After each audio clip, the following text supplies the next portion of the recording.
that he would like to make. Thank you, Mr. Chairman. Here we are more than 2 years since Democrats from this committee publicly claimed to have more than circumstantial evidence that the Trump campaign colluded with Russians to hack the 2016 election. And more than 2 years since they read false allegations from the Steele dossier into the congressional record at an open hearing of this committee.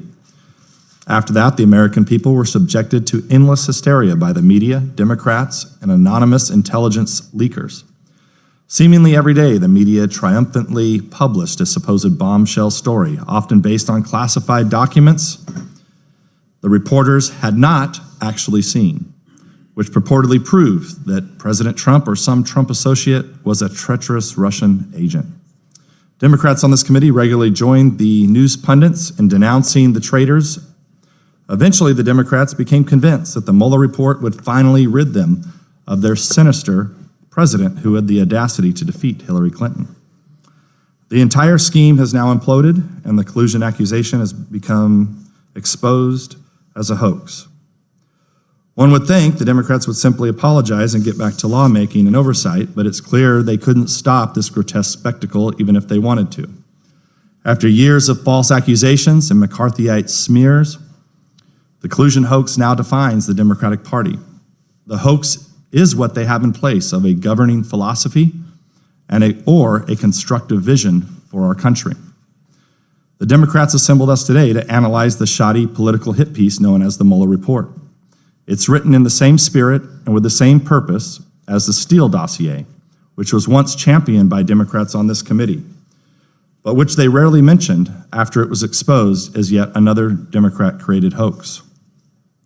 Unfortunately for the Democrats, the Mueller dossier, as I call it, either debunked many of their favorite conspiracy theories or did not even find them worth discussing. These include Mueller's finding that Michael Cohen did not travel to Prague to conspire with the Russians, no evidence that Carter Page conspired with Russians, no mention of Paul Manafort visiting Julian Assange in London, no mention of secret communications between a Trump Tower computer server and Russia's Alpha Bank, and no mention of former NRA lawyer Cleta Mitchell or her supposed knowledge of a scheme to launder Russian money through the NRA for the Trump campaign. Insinuations against Mitchell originated with Fusion GPS chief Glenn Simpson and were first made public in a document published by Democrats on this committee. The real purpose of the Mueller dossier, however, was to help Democrats impeach the president in absence of any evidence of collusion. Thus, the report includes a long litany of ordinary contacts between Trump associates and Russians, as if a certain number of contacts indicate a conspiracy, even if no conversations actually created or even discussed a conspiracy. Excerpts from a voicemail from Trump attorney John Dowd that the Mueller team selectively edited to make it seem threatening and nefarious. No comment on the close relationship between Democrat operatives at Fusion GPS and multiple Russians who participated in the June 9th, 2016 meeting at Trump Tower. In fact, no mention or comment on Fusion GPS at all. No useful information on figures who played key roles in the investigation, such as Joseph Mifsud, a Malta diplomat, or the Australian diplomat Alexander Downer, or the Democrat paid operative, former spy Christopher Steele. No useful information about the many irregularities that marred the FBI's Russia investigation. Furthermore, the Mueller dossier cites dozens of articles from the reporters and publications that were most responsible for perpetuating the Russian hoax. Thus, Mueller produced a perfect feedback loop. Intelligence leakers spin a false story to the media. The media publishes the story. Mueller cites the story. And the media and the Democrats then fake outrage at Mueller's findings. In sum, Mueller relied on a mass of reporting whose central narrative that the Trump campaign colluded with the Russians to hack the elections is false. And the Democrats spread a hoax claiming Trump is a Russian agent, but it was later discovered the only people who colluded with Russians were the Democrats, who paid for the Steele dossier, which relied on Russian sources. I'd like to remind the Democrats on this committee that this was created to do important oversight work of our intelligence agencies. This work is even more crucial now that the media have abandoned their traditional watchdog role and instead have become a mouthpiece of a cabal of intelligence leakers. I understand the Democrats' inability to move past their failed hoax and get back to normal business. Nevertheless, I suggest they give it a try. Welcome the speakers today and look forward to your testimony. Yield back. Thank you to our witnesses for coming before the committee today to ensure that all members are able to ask questions due to competing business of other committees this morning. Today's witnesses will be afforded 5 minutes each for their opening statements, which will be strictly enforced. We will then proceed immediately to member questions. I want to thank our witnesses for joining us for this important open hearing. Stephanie Douglas currently serves as Senior Managing Director of Guidepost Solutions, addressing high-risk investigations and compliance matters. Prior to this position, Ms. Douglas served for over 23 years at the FBI in a variety of roles, including as Executive Assistant Director of the National Security Branch. Robert Anderson is currently the Chief Executive Officer of Cyber Defense Labs and previously was a principal at the Chertoff Group and Managing Director at Navigant Consulting. Mr. Anderson served for many years in the FBI, rising to be the Executive Assistant Director of the Criminal Cyber Response and Services Branch. I'd also like to welcome the minorities witness, Andrew McCarthy, a former Assistant United States Attorney, like many of our staff from the Southern District of New York, and currently a Senior Fellow at the National Review Institute and a contributing editor of the National Review. Ms. Douglas, we'll start with you. Good morning, Chairman Schiff, Ranking Member Nunez, and members of the committee. Thank you for the opportunity to answer questions relative to Volume 1 of the Special Counsel's report regarding Russian interference in the 2016 presidential election. As was established and communicated by the U.S. intelligence community in early 2017, the Russian government systematically and effectively used a number of intelligence tools to impact the 2016 election. The Special Counsel's report supports these conclusions and provides specific and detailed examples which illustrate the methods of Russian influence. I'm happy to answer questions regarding this report, but understand that I have no access to any supporting information or investigative detail other than that is provided in the Special Counsel's report. I am proud to have been a special agent in the FBI for almost 24 years, most of it focused on counterintelligence and national security matters.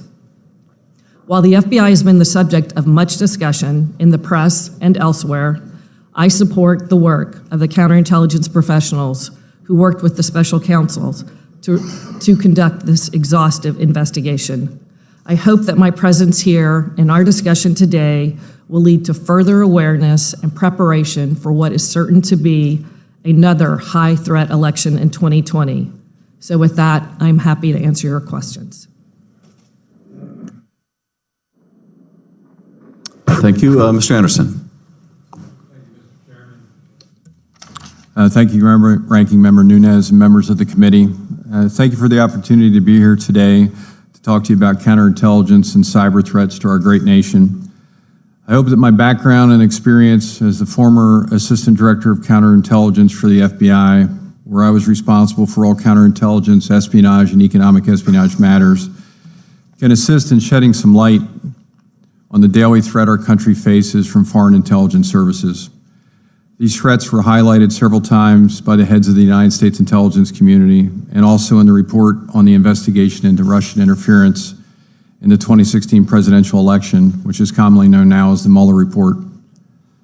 In my current role as the CEO of a cybersecurity company, I see hundreds and hundreds of cyber breaches every year. And in my opinion, these attacks originate from a variety of criminal organizations, nation states, and hacktivists.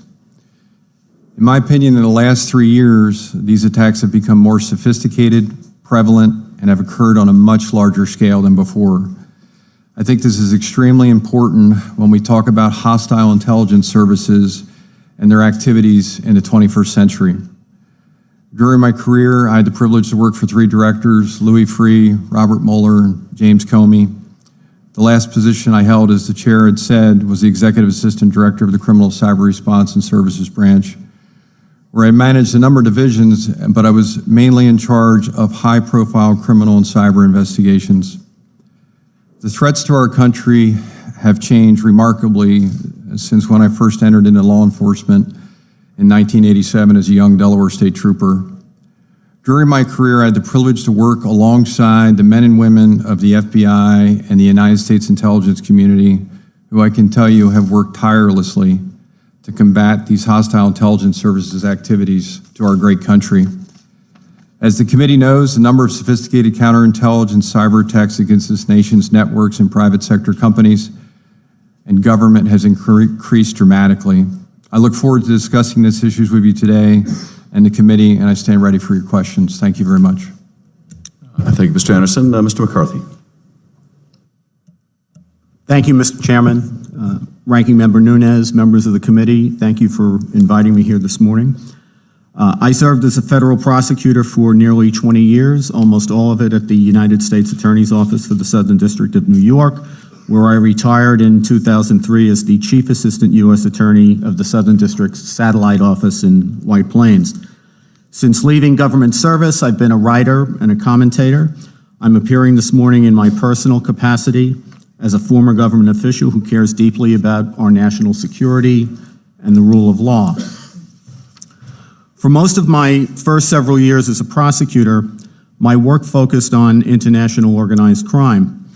After the World Trade Center was bombed on February 26, 1993, I spent much of the last decade of my tenure working on national security investigations. I'm proud to have led the successful prosecution of Sheikh Omar Abdul Rahman and 11 other jihadists for conspiring to wage a war of urban terrorism against the United States. I was privileged in that effort to work alongside a superb team of federal prosecutors, support staff, and investigators assigned to the FBI's Joint Counterterrorism Task Force. It was in connection with that investigation that I became intimately familiar with the FBI's counterintelligence mission and the powerful tools that the Constitution and federal law make available for the execution of that mission. While it escapes the attention of many Americans who know the Bureau as the nation's premier law enforcement agency, the FBI is also, as my colleagues at the table have noted, our domestic security service. This is a purposeful arrangement on our government's part to have both the national security and the law enforcement mission housed in the same, under the same bureaucratic roof. And I believe it's a prudent one and that the FBI does it, generally speaking, in an exceptional fashion. I look forward to engaging with the committee. I'd make a few general points to start about Volume 1 of the report. It draws three principal conclusions. First, the Putin regime perceived advantage in a Trump victory and conducted its operations accordingly. Second, there is evidence that the Trump campaign hoped to benefit from the publication of negative information about the opponent. And third, there is no evidence of a conspiracy between the Trump campaign and the Russian regime. The first of these two findings are more in the nature of political assertions than prosecutorial findings. If there is insufficient evidence that a conspiratorial enterprise existed, a prosecutor has no business speculating on the motives in a politically provocative manner. Moreover, I do not believe the assertion is borne out by the evidence. The report shows that agents of Putin's regime expressed support for Trump's candidacy. That is entirely consistent with a motivation to incite divisions and dissent in the body politic of free Western nations, which is Russia's MO throughout the world. Russia's goal is to destabilize Western governments, which advantages the Kremlin by making it more difficult for those governments to pursue their interests in the world. Putin tends to back the candidates he believes will lose, on the theory that an alienated losing faction will make it harder for the winning faction to govern. Putin is all about Russia's interests, which is destabilization. It is a mistake, I respectfully submit to the committee, to allow him to divide us by portraying him as on one side or the other side. He's against all of us. There's no reason to doubt that the Trump campaign hoped to benefit from the publication of negative information about Secretary Clinton.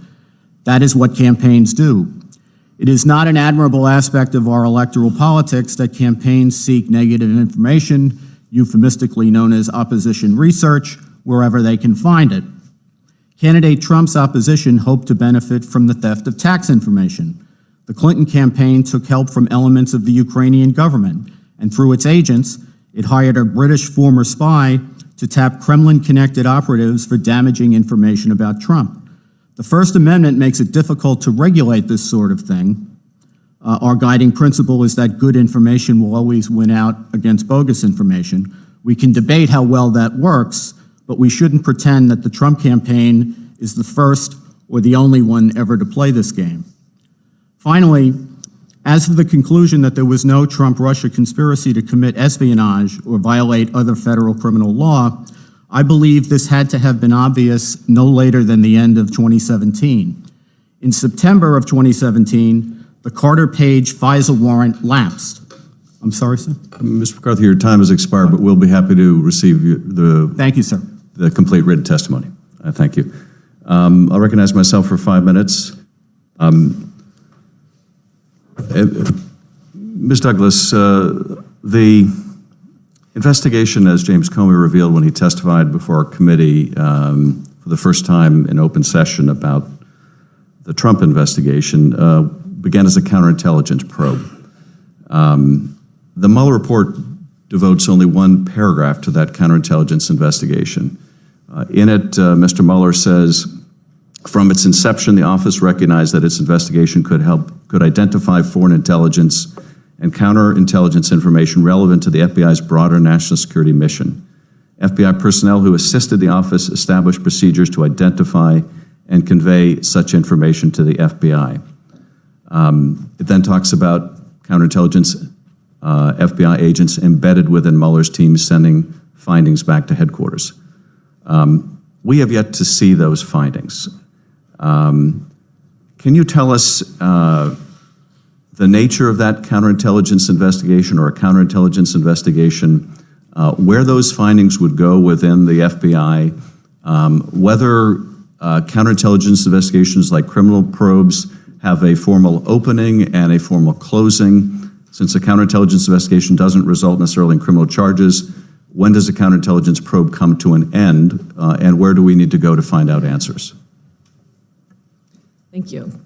So I do recall reading that paragraph in the report, and based on the paragraph, it sounds like there are intelligence components sitting within the Mueller investigative team that is reporting other information that may fall outside the purview of the scope of the Mueller investigation. So it could be additional information that they're developing in the course of their investigation that has foreign counterintelligence aspects to it that needs to be looked at independent of the Mueller investigation. So it could be another contact with the Russian that they don't think really falls within the scope of the Mueller investigation, that they then will task out through an intelligence apparatus to an appropriate place, either in a field office or to headquarters, to run down possibly a separate investigation would be spun up on something like that. Counterintelligence investigations do have an opening and a closing, and they're not unlike criminal investigations in a lot of different ways. You have to be able to articulate a predication for an investigation. You have to initially kind of take it through a number of different steps to really affirm the allegation in the first place. And then as you gather information relative to that allegation, you may have an ability to increase the different tools that you use against it based on the amount of evidence, information, and intelligence that you're gathering under that case authority. It could be a preliminary investigation, and I know that you're familiar with some of that there are limited tools that you can deploy against that, or it could be a full investigation, which allows you a much broader set of investigative tools. But there can be beginnings, there are beginnings and ends of these investigations. I hope I explained the intelligence aspect, pushing it back to other components that would actually take the lead and do further work on it outside the scope of the Mueller investigation. Yes, thank you. Mr. Anderson, the Mueller report focuses really on two things. It focuses on the Russian hacking and dumping operation, and it focuses on the Russian social media operation and the question of whether U.S. persons conspired with either. It does not analyze whether, for example, financial motivations, the president's desire to build a Trump Tower in Moscow, or the campaign chairman Paul Manafort's desire to make money from Russian oligarch Oleg Deripaska, or the National Security Advisor's effort to make money from Turkey, or other motivations to secure financing for Trump properties, motivated policies towards Russia either during the campaign or thereafter. Would those be in the nature of counterintelligence concerns? And what might concern the FBI about U.S. persons of influence in administration seeking to make money from foreign powers even as they guide U.S. policy? Thank you, Mr. Chairman. First of all, when it comes to Russia and the SVR, GRU, or FSB, their number one, number two, and number three priority is this country. They will absolutely exploit any avenue that they can when it comes to trying to get to the ends to whatever they're trying to do, whether it's intelligence or it's looking to potentially extort somebody into action. It doesn't surprise me at all that the Russian government launched sophisticated cyber operations against our country during the times when we look at it in the report. They're some of the best in the world at this, quite frankly. They will take that information and exploit it in any way they can. When it comes to the actual individuals that have been approached or talked to in and around the Trump campaign before he became president and even afterwards, it also doesn't surprise me from what I've read in the Mueller report that they are going after, or at least looking to appear to meet with, numerous individuals around and inside the campaign. That is an absolute classic tradecraft of Russia and the Russian intelligence services. They'll never have one point of failure. If they're looking to try to obtain or pass information or potentially even influence information, they'll make sure that they have numerous aspects or points to where they can try to get that done. So to answer your question specifically about that, there are definitely situations where, in some instances, as Stephanie said, you would have concerns about that, and then you would either go out, potentially, depending what they saw, and talk to the individuals that were being approached, or potentially what other information you have, you may then open up either assessments or some type of investigation to look at that. It would definitely be a counterintelligence concern. And what's the concern when you have policymakers seeking to make money from an adversary at the same time they're making policy? Well, there's that I think is pretty clear. I mean, you know, in the business world, it's a global business and market. I understand that, but when it comes to national security of the country, there's specific rules regarding all this with our clearances and also what we can and cannot do while we're a government employee. And those rules, as the committee knows, become more intense the higher you go within government. And I think you always have to look at, when you're looking at Russia, there's a so-called president sitting over there that was a former lieutenant colonel in the KGB, one of the most vicious intelligence services in the history of this world, which was disbanded right before he went into politics. He absolutely understands how to run proactive intelligence and counterintelligence operations against our country. So I think that's a high area of threat where people should be very concerned about that. Mr. Nunes. Thank you, Mr. Chairman. I'm concerned about anybody in the Department of Justice or the FBI, current or former officials, that would think it's okay to open up a counterintelligence investigation into political campaigns. And I think that's really at the forefront of what we've been facing here. Mr. McCarthy, are you aware of all your 20-plus years at the Justice Department that there was ever a time a counterintelligence investigation opened up on any presidential campaign that you're aware of? I'm not aware of a specific situation like that. We do have a history in this country of government interference in political campaigns. In fact, the FISA law is a vestige of exactly the sort of thing that we're talking about in the 1960s and 70s. You know, political spying and the notion that we needed to give Americans a modicum of well, some degree it was the reason for not only the creation of the FISA laws, but the creation of this committee was to ensure that the intelligence agencies stayed out of politics. Right. And that was why we provided oversight. And we don't have to get into this too much, but as you know, the Trump team never received a briefing. It seems like at some point they would have went to, if they had concerns about individuals, they would have went to the Trump campaign and explained it to them, especially since they had two former U.S. attorneys on the staff or on the team. in both Governor Christie and former Mayor Rudy Giuliani. I want to get to Joseph Mifsud because he seems to be the character at the beginning of this saga. He's supposedly the one who was able to see or knew about emails and had talked to Papadopoulos about emails. Now, only go to what Mueller says in his report. He portrays him as having deep ties to Russia, detailing trips to Moscow and extensive contacts with Russian officials. Now, Mueller stopped short of calling Mifsud a Russian agent. Now, James Comey, the former FBI director in the Washington Post a few weeks ago, in fact, does call Mifsud a Russian agent. I'm not sure what he knows that Mueller does not know. However, my big concern about Mifsud is that he was a Malta diplomat. He worked closely with the Italian government. He's described in the press as a Western intelligence asset by some in the press. He worked at the London Center that's affiliated with many operations in the UK. Has been a guest speaker at numerous foreign policy forums all over the globe. I think most concerning to me, two things are most concerning. One is he was known to train or train with FBI officials in Italy, and also that he actually spoke here in the United States Congress, just steps from not this committee, this is the budget committee that we're in, but just a few hundred feet away from the House Intelligence Committee. In 2017, this was after, he knew all of this, supposedly. And yet, that he was invited by our own State Department. So, Mr. McCarthy, my question to you is, if Mifsud truly is what James Comey says is a Russian agent, we have compromises in the U.S. State Department. We have compromises within the FBI, possibly even the Department of Justice. Well, look, Jim Comey has a lot more information about Mifsud than I do. I've been out of government for a very long time.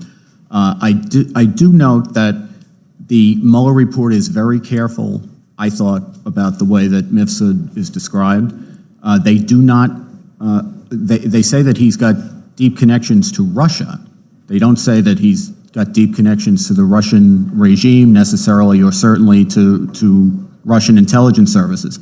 I thought it was interesting that we learned in the Mueller report that Mifsud was actually interviewed by the FBI and denied having told Papadopoulos that they discussed emails. The reason I found that interesting is if there's anything we learned from the Mueller investigation, it's that Mr. Mueller was quite good at bringing false statements prosecutions if he thought that he could prove that the witnesses who they were interviewing had given false information to the FBI. No such prosecution was ever brought against Mifsud, so I just thought that was an interesting fact as well. And also in the Mueller report, in one of the footnotes, they refer to a media story, which I outlined in my opening statement. In that same media report that they used to justify where Mifsud worked, they left out the fact that in that same media story, he was described as a Western intelligence asset. Why didn't that make it into the Mueller report? You're asking the wrong guy. It's a little peculiar, I would think. My time is up, Mr. Chairman. I'll yield back. Mr. Himes. Thank you, Mr. Chairman. Thank you to the panel. The Mueller report highlights the counterintelligence risk posed by financial leverage that the Russians may have had over individuals, a variety of individuals close to President Trump, especially Paul Manafort. The report explains that, quote, Manafort had connections to Russia through his prior work for Russian oligarch Oleg Deripaska and later through his work for a pro-Russian regime in Ukraine. Manafort stayed in touch with these contacts during the campaign period through Konstantin Kilimnik, a longtime Manafort employee who previously ran Manafort's office in Kiev and who the FBI assesses to have ties to Russian intelligence. We also know from reporting that Manafort owed Deripaska substantial sums of money. Many of Manafort's contacts with Kremlin-aligned actors took place while he was chairman of Donald Trump's campaign.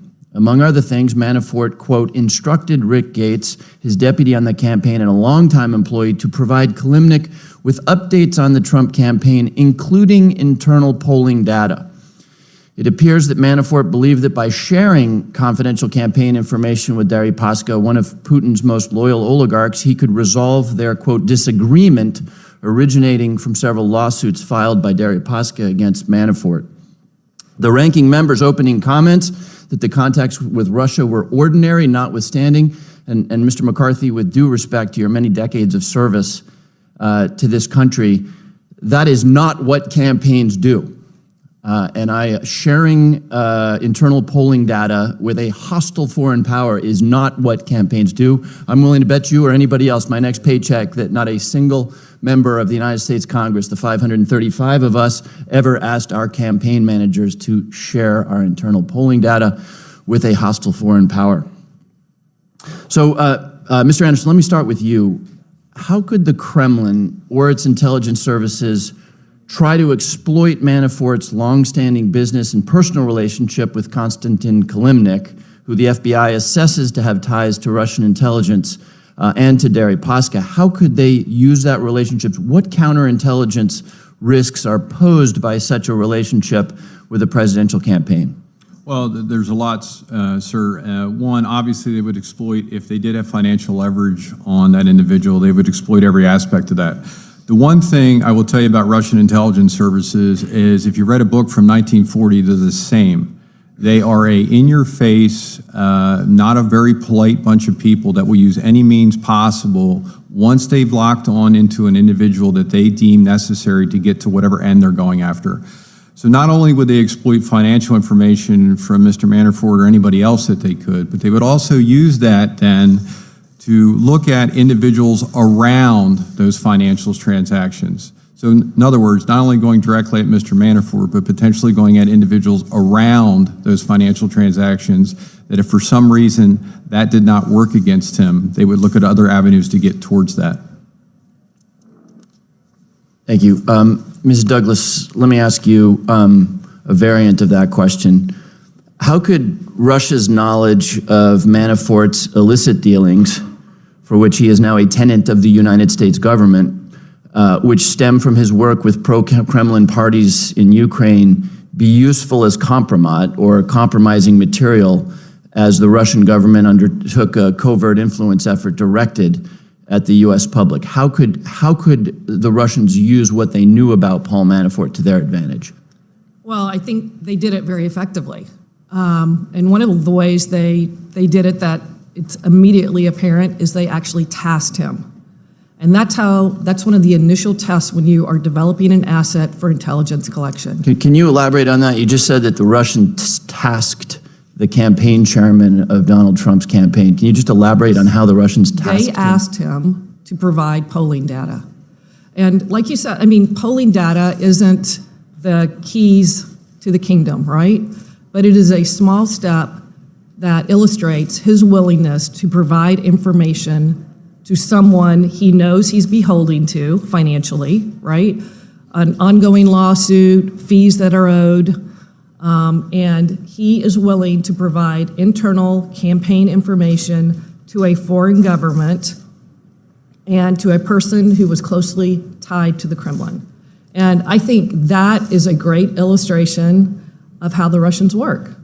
And Paul Manafort was very, very forward-leaning on volunteering all of his abilities, his experience, his connections. He made all that available in addition. But I thought that was very interesting that they are tasking him and building upon that. And if he would have stayed with the campaign, I am sure they would have continued to task him. Thank you. I'm out of time, so I'll yield back the balance of my time. Thank you. Mr. Conaway. Thank you, Mr. Chairman. Thank our witnesses. Former FBI Director Comey testified before this committee in open session that the FBI coordinates with the intelligence community as an investigative technique in its investigations. It's since become clear that the U.S. intelligence community expended much time and resources in supporting the FBI's investigation into the Trump campaign for alleged but unfounded collusion with Russia regarding the 2016 election. In December of 2016, nearly a month after the election, President Obama finally ordered a review of Russian activities targeting the election. Why would the administration not conduct this type of comprehensive review earlier, especially given the October 2016 public statement by DHS, ODNI, and the FBI regarding Russian cyber activity? Why the timing? Sure. I think that they did take some investigative steps. It's debatable whether they should have taken more. I think to hear them tell it, they would say that they had to weigh the difference, the competing cost between what the reaction would have been if they had appeared to be putting their thumb on the scale in the middle of the campaign in an investigative way versus how do we stop Russia from doing what Russia was doing. And I think you can certainly argue whether they made the right value judgment there. So is it appropriate then, though, for an outgoing administration to use these extensive resources of the CIA, NSA, and the Federal Bureau to conduct that assessment and publicly release that assessment, but not give the incoming, not consult with the incoming administration that that's what they were doing? To my mind, the assessment is very peculiar in that, having worked in the government for a very long time, ordinarily the kind of an assessment that you're talking about there would be something that would take well over a year to do, certainly many months to do, even under circumstances where the information was readily available to investigators who had things like grand jury power in order to conduct the investigation. Seems to me that in this instance there was a rush to get that out within a matter of days and then roll it out while President Obama was still president. All three of you have, at least Mr. Douglas and Mr. Anderson, have extensive careers with the FBI. Is it, I don't want to phrase the question, telegraph the answer, but troubling relationships within the hierarchy of the top FBI and their attitude toward this Trump administration and the conflict of interest that seems to have, to most folks, have been in place. We're worried about a commercial transaction, openly commercial transaction that the Trump Tower would have been in Moscow. No way to hide that. There are no cutout entities being involved in between those. But yet folks at the top of the FBI, disdainful of the president, incoming president, conducting this investigation. Is that the standard for the FBI, or did you in the place police yourselves better than to show those conflicts of interest among the folks that are leading investigations? Sure. So, I mean, I think first of all, in any criminal or counterintelligence investigation period, it should be neutral. You should be looking at it a neutral playing field and developing the evidence to see where it leads you.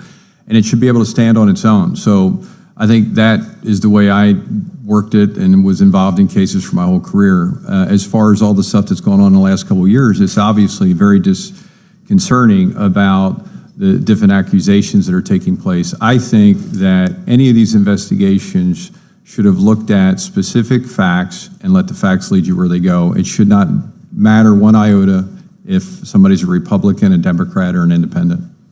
Mr. Douglas, what was your experience? Very, very similar to Bob's experience. We were even talking earlier, we don't even know political preferences, and we've been friends for 2 decades.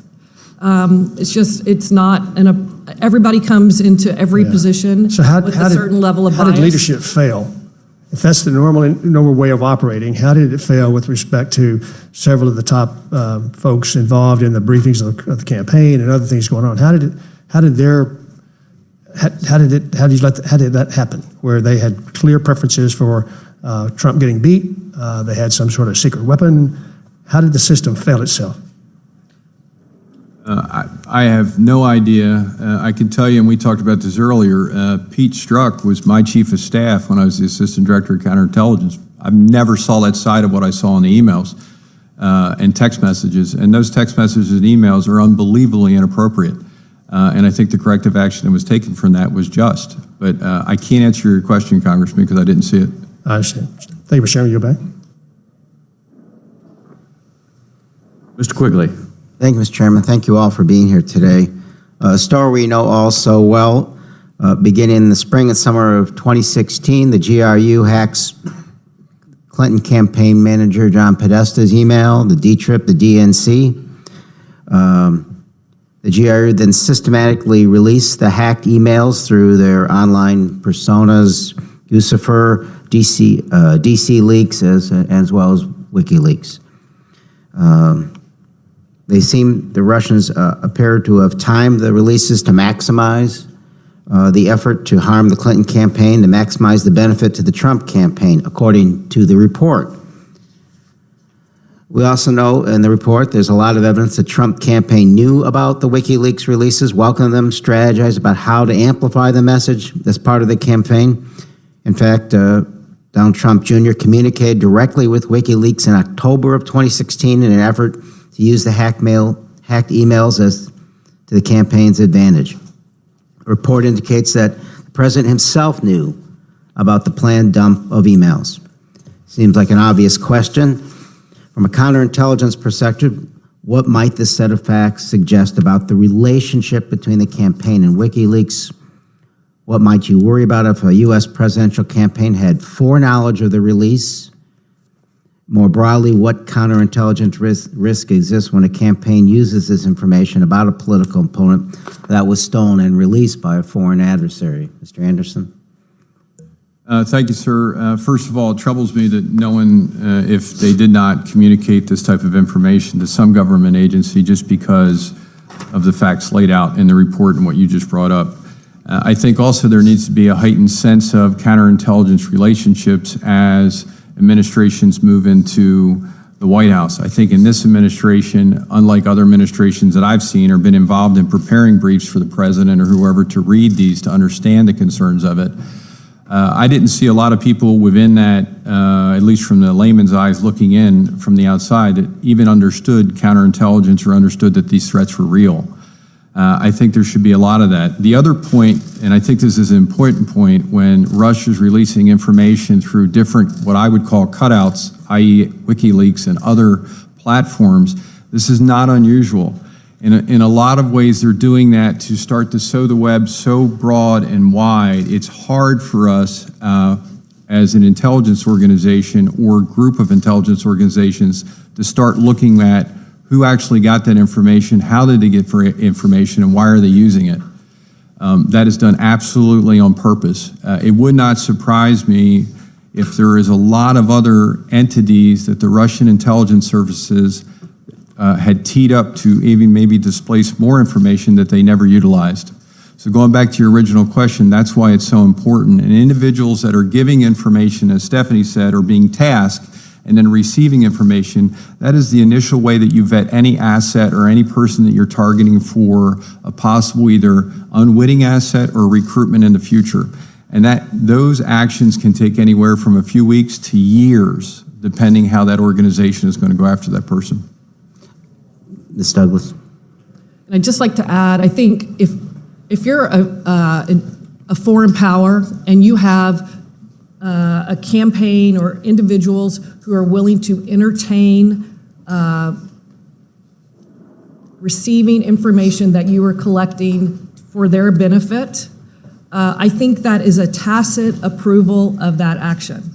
And I think that's where we have to be careful of allowing people to communicate to either a foreign government, a foreign actor, that what they're doing, which is illegal, by hacking and collecting information and then releasing it, giving that kind of approval by a head nod or a suggestion or any kind of inference that it's okay is a tacit approval of that kind of behavior. And I think that puts us at greater risk. In the limited time I have, Mr. McCarthy, have you read the report in its entirety? Well, I should say I've read all of Volume 1 because I knew that we were going to be discussing it today, and I've read most of Volume 2. I appreciate that. You're ahead of most. You read then for about all the context that took place coming over from the Russian side. At any of those points, sir, putting yourself in the place of those who received those contacts, at any of those points, would you have called the FBI? Well, I would Yourself have. Would I have called the FBI? Yes. I call the FBI for things probably a lot less serious than that, I imagine. But Thank you. yeah, I do think. However else you feel about the report, do you think someone should have called the FBI? Yes. Thank you. I think there's no question, and my colleagues here have worked counterintelligence, I'm certain would tell you, we always want information, any information that would be helpful to us in apprising what the likely intentions of potentially hostile powers are.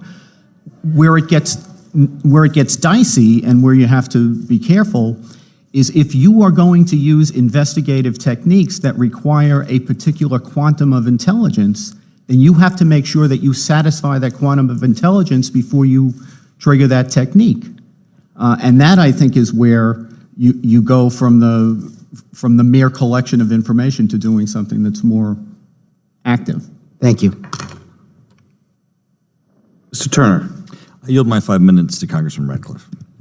Thank the gentleman for yielding. Thank the witnesses for being here. Mr. McCarthy, in Volume 1 of the Mueller report, Bob Mueller details what he calls sweeping and systematic efforts to influence the 2016 election by the Russian government. Those details are largely set forth in two separate indictments, one identifying 12 Russian hackers associated with the GRU, and another one identifying 13 Russian individuals and 3 organizations part of Russia's Internet Research Agency. Is that an accurate summary? Yes.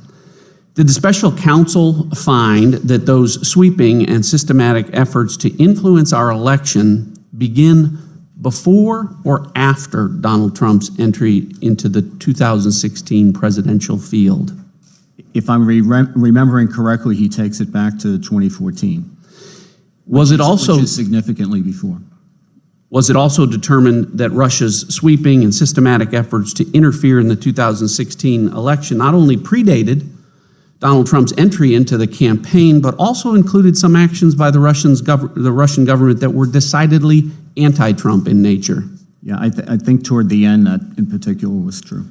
And was it based, Mr. McCarthy, on evidence gathered by a team of nearly 60 FBI agents and prosecutors over a 2-year period by Bob Mueller's team to make an evidence-based decision not to charge any American, much less anyone associated with the Trump campaign, with any complicity, with any conspiracy, with any collusion-related crime in Russia's election interference?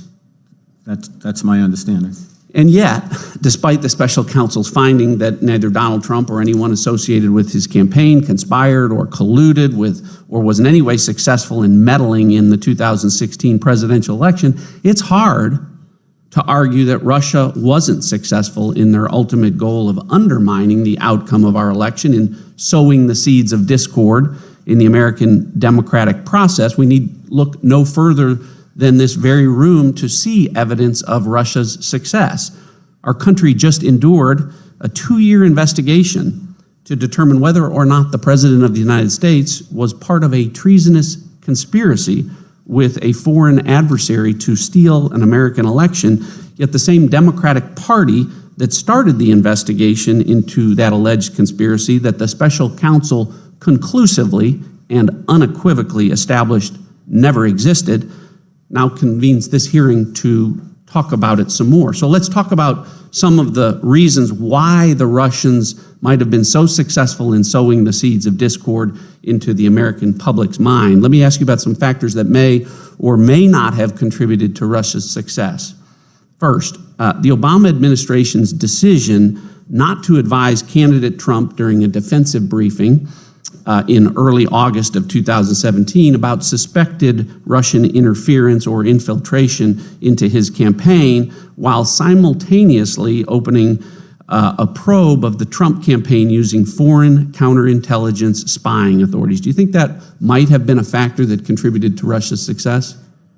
To Russia's success in sowing discord into the body politic? Yes. I don't know if Russia goes tactic by tactic. I'll say this. I think Russia succeeded beyond its wildest dreams, if that is what its intentions were. I don't think that necessarily means that particular entreaties by Russians to people who were connected to any campaign is something that isn't alarming and shouldn't have raised people's hackles up. So let me ask you, the Obama administration's intelligence community assessment that you referred to earlier, which was used to tell the American public that not only did Russia interfere with the 2016 election, but did so because Vladimir Putin was trying to get Donald Trump elected. Do you think that might have been a factor in Russia's success? Well, I think in terms of sowing discord into our body politic, the fact that that particular conclusion does not seem to me to be compelling, given what the evidence is and given what we understand Putin's general approach to the United States and the West is. I don't think it helps to have people come out and say, you know, Putin was in Trump's camp, when it appears that if we look at everything Putin does everywhere, Putin is in the camp of the people he thinks are going to lose because he thinks that's better for him. The Obama administration's use of FISA warrants obtained through verified applications based on the unverified Steele dossier, which the Obama Justice Department and the FBI knew to be an uncorroborated Clinton campaign opposition research document. Do you think that was a factor that contributed to Russia's success? I think we don't know everything we need to know about the FISA applications, but from what I've seen of them, I think they certainly should have been more forthcoming with the court about what the provenance of the dossier was. And when Obama administration... The time of the gentleman has expired. I appreciate the chairman's indulgence, since he asked questions for 7 minutes and 27 seconds. Could I have an additional minute to finish my remarks? Chairman and the ranking member's prerogative to go beyond the 5 minutes. I understand. I'm just asking for your indulgence. We may have time for one last question. Well, obviously, I only have 5 minutes has expired, and I've run out of time to stop listing all of the other things that the Obama administration did or didn't do to cause or contribute to the success of Russia in undermining the 2016 election. So, since the purpose of this hearing, Mr. McCarthy, is to learn lessons from the Mueller report, do you think it's fair for a lot of the questions that this committee needs to be asking to understand and to hopefully prevent Russia's success in undermining future elections ought to be focused on the administration of President Obama rather than President Trump?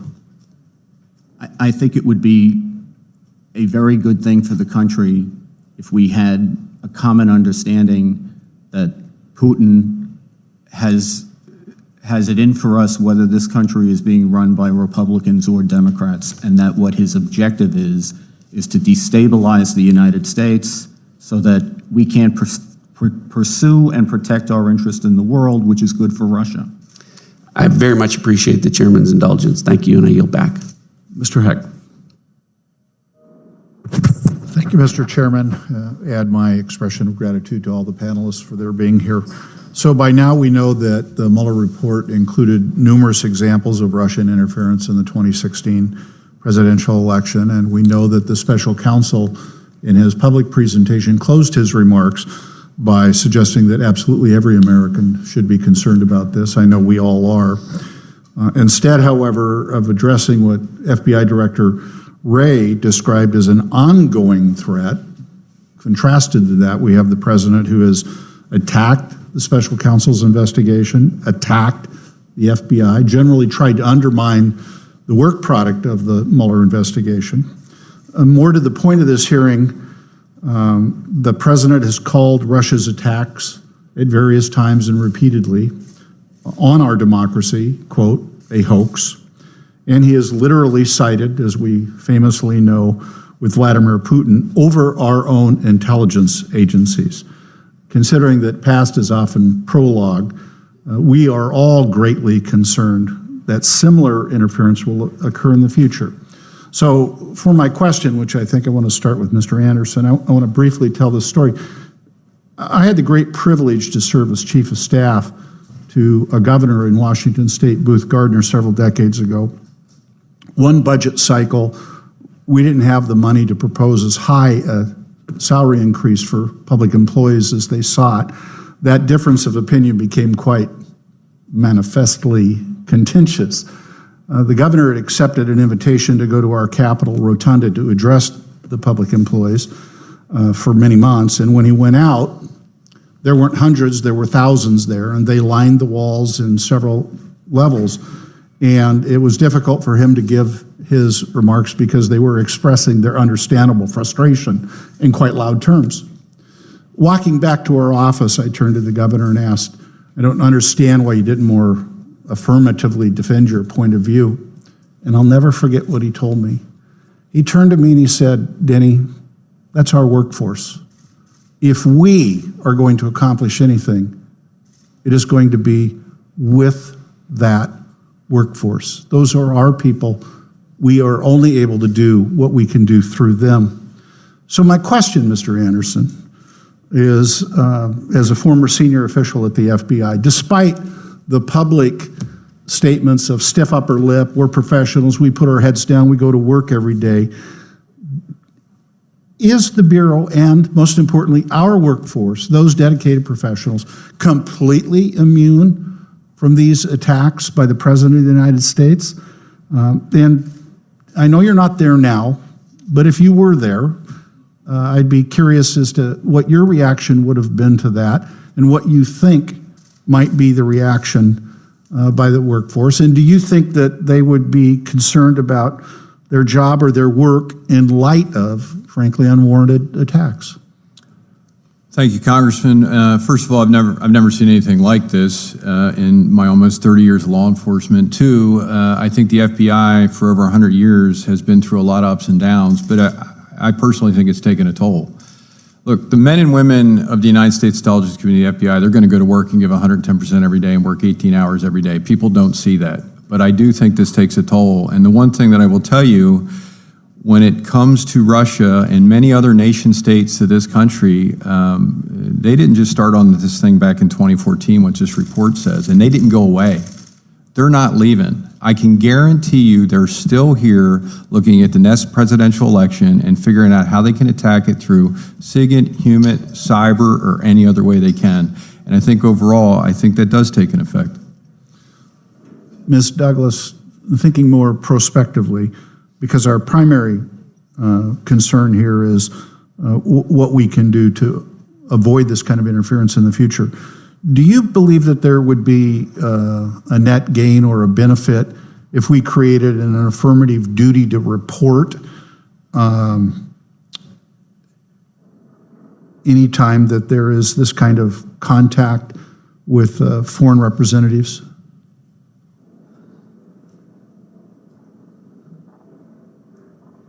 I think it would have to be very well crafted, given that people come in contact all the time with foreign nationals. It is a global world. I mean representatives, official representatives of a presidential campaign.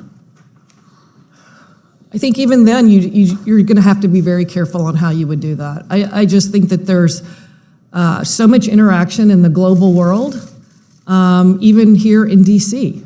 There's so many opportunities to meet people. For the most part, they're not malicious. They're not intelligence officers.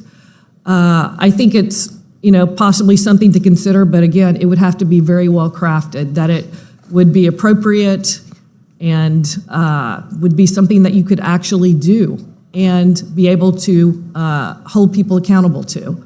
So my time has expired, obviously. We still beg the question that I hope we'll get a chance to get into is what your recommendations would be to avoid this kind of interference moving forward. Thank you. I yield back, Mr. Chairman. Dr. Wenstrup. Thank you, Mr. Chairman. Thank you all for being here. As a veteran, I have always tried to put my country first. And, through all of this that we're talking about, I think one of the things I'm most disturbed about is that an American political party would hire a foreign agent who works with agents of a foreign power, namely Russians, to create a fake document to attempt to destroy their American political opponent. And yet many in authority seemingly completely choose to ignore that that's not part of the conversation. In 2018, the committee's then majority found no evidence of collusion, coordination, or conspiracy between the Trump campaign and the Russian government. We did address Russian interference and their tactics and what we would try to do in the future to disseminate that. 2 years ago on this committee, which was my second term on this committee, things changed. We were very nonpartisan. It changed, and the division on this committee grew, and I sat here and I said to the entire committee, what's going on right now is exactly what Mr. Putin wants. We're giving him everything he has worked for. And as you said, I think beyond his wildest dreams. We have. But through all this, here we are. And with a team of approximately 19 lawyers, 40 FBI agents, intelligence and analysts, forensic accountants, and other professional staff, the Special Counsel's Office, which issued more than 2,800 subpoenas, executed nearly 500 search warrants, interviewed nearly 500 witnesses, and made nearly 13 requests to foreign governments, concluded that the investigation did not establish that the members of the Trump campaign conspired or coordinated with the Russian government in its election interference activities. Mr. McCarthy, do you believe Special Counsel's Office was properly resourced to conduct a thorough investigation? I think they had more than the resources they needed. And had appropriate access to and investigative tools? So far as I know, I can only answer these questions as a person analyzing it from the outside who has like some... But you have experience in this arena, and so your perception is... I have no reason to think that they didn't have everything they needed in the way of access and resources. And I would suggest, and you can agree or disagree, they had more access and tools than any congressional committee has. That's on you, Doctor. Well, I believe that to be the case. But with all these resources at hand, I find it hard to believe the Special Counsel's Office, if they had all these tools, that they likely would have found more than circumstantial evidence of collusion if it had existed in plain sight. Well, let me ask you this. How are confidential human sources in counterintelligence investigations vetted?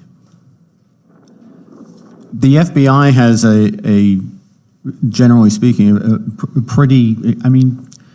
it can vary from person to person, and these are very, the human dynamic, in my experience, of dealing with informants never goes away. So there are peculiarities and eccentricities that you have to deal with on both the informant side and the agent side, and it's often very difficult work for the agent, because I was a prosecutor. The agent has to take the brunt of some of the more crazy stuff so that the prosecutors can, focus on the case. Are they vetted once, or are they vetted over and over again? Or are they vetted every time? Maybe someone else would like to answer that question. They are vetted more than once. They're vetted regularly. They're tested. Depending on how you use an asset, if you're operationally tasking an asset, there are ways you can test your asset to make sure that they're providing credible information. They go through a vetting system on a regular basis. Their files are reviewed at a supervisory level. They can be pulled and audited for any purpose by headquarters and another asset review. My time is short, but I appreciate your answer. So if the FBI were to run a confidential human source into a U.S. political campaign or against individuals associated with the campaign, would the FBI notify someone in the campaign to let them know that that was happening? And if not, why not? Ordinarily, no. If you're investigating the campaign, you wouldn't notify the campaign. Now, there's a difference. But if it's not the candidate, but someone in the campaign, and you have no evidence that the candidate is doing this, wouldn't you want to let the candidate know, the nominee for President of the United States, that someone in their campaign may be doing this? It seems to me you're in a different position at that time. Well, but I do think that this goes to what some of the members of the committee have mentioned, which is the idea of whether you do a defensive briefing or not. I think if what you think is that you have some people who are in the orbit of the campaign who are problematic, that might be something you'd give the campaign a heads up in the connection of doing a defensive briefing. If you've decided that everything in the Steele dossier is true and the candidate is the problem, I don't see how you would notify the campaign, since the candidate is the one person the campaign's not going to get rid of. Well, if someone in my campaign was doing something nefarious and engaging with a hostile foreign entity, I would sure hope I was informed. I yield back. Ms. Sewell.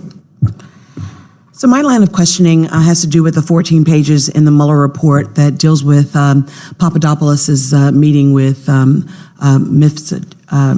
Mifsud. According to the Mueller report, in late April 2016, Papadopoulos was told by the London-based professor Joseph Mifsud immediately after his return from a trip to Moscow that the Russian government had obtained dirt on, and that's a quotation from the Mueller report, this is, had obtained dirt on candidate Clinton in the form of thousands of emails.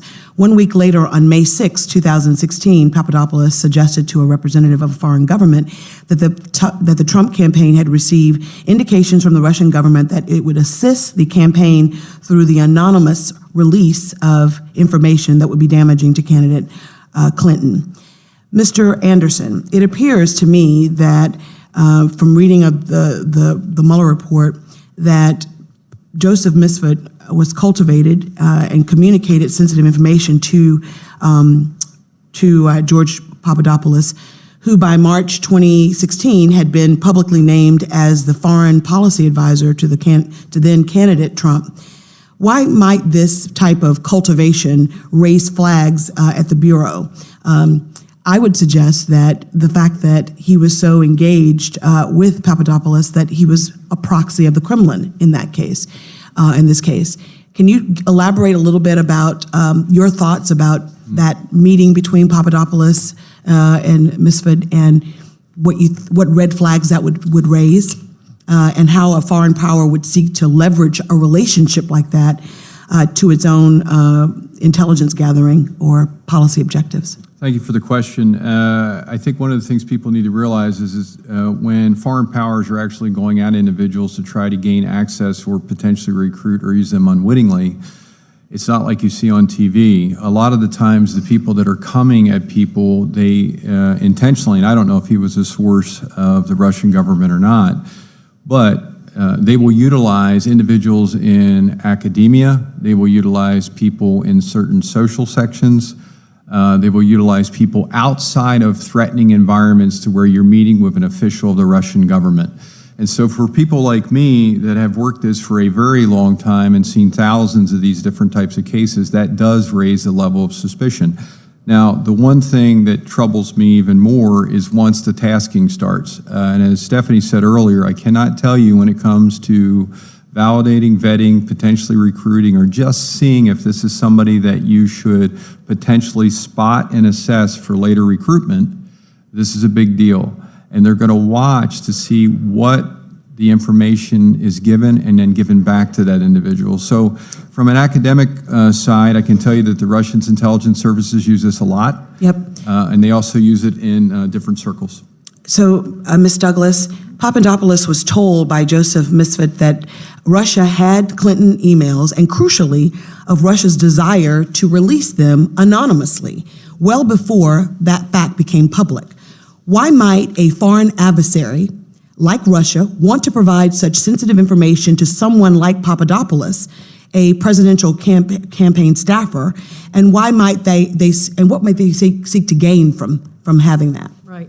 You know, one of the things I thought was very interesting is Papadopoulos said that he was of no interest initially when he met Mr. Mifsud, right? Until he told him that he was involved with the campaign. And then all of a sudden, there was this re-engagement after he returned from Moscow. He is one of the many areas where they're looking for opportunities.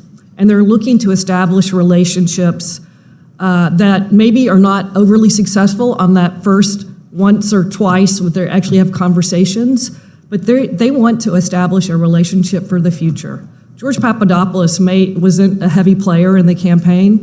You know, he was very early on with his assignment at the campaign when they started having conversations, but the Russians know that, hey, he's early on with the campaign now. He could potentially be with the administration in the future, and we want to get in good with him now. And through Mifsud and another Russian national, Papadopoulos was introduced to members of the Russian Ministry of Foreign Affairs. Papadopoulos used his relationship with the Russian Ministry of Foreign Affairs to push for a secret meeting between Donald Trump and Vladimir Putin. What sort of counterintelligence risk might a secret meeting between a candidate, Trump, and Vladimir Putin generate? Well, obviously, pre-election, trying to set up a meeting between a candidate and, a leader of our most significant adversary outside normal channels, and Papadopoulos putting himself in that position where he could actually arrange it, honestly puts the campaign at even greater jeopardy. Thank you. Thank you, Mr. Chairman. Mr. Stewart.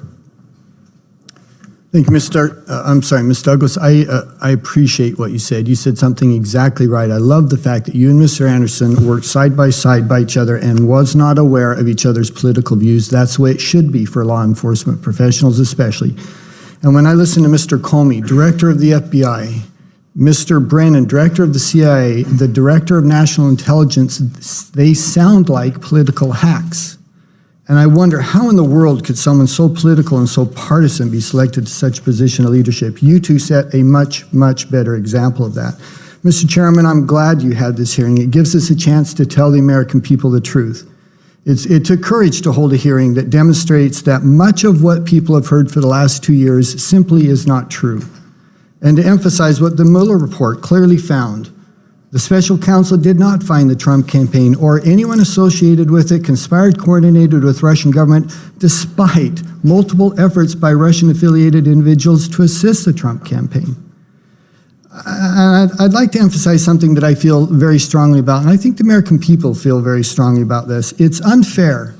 In fact, I think it's un-American to make accusations about people without evidence, to destroy the lives of and the presumption of innocence, to destroy people's professional lives, to destroy them financially, to try them in the media when they don't have the ability to defend themselves.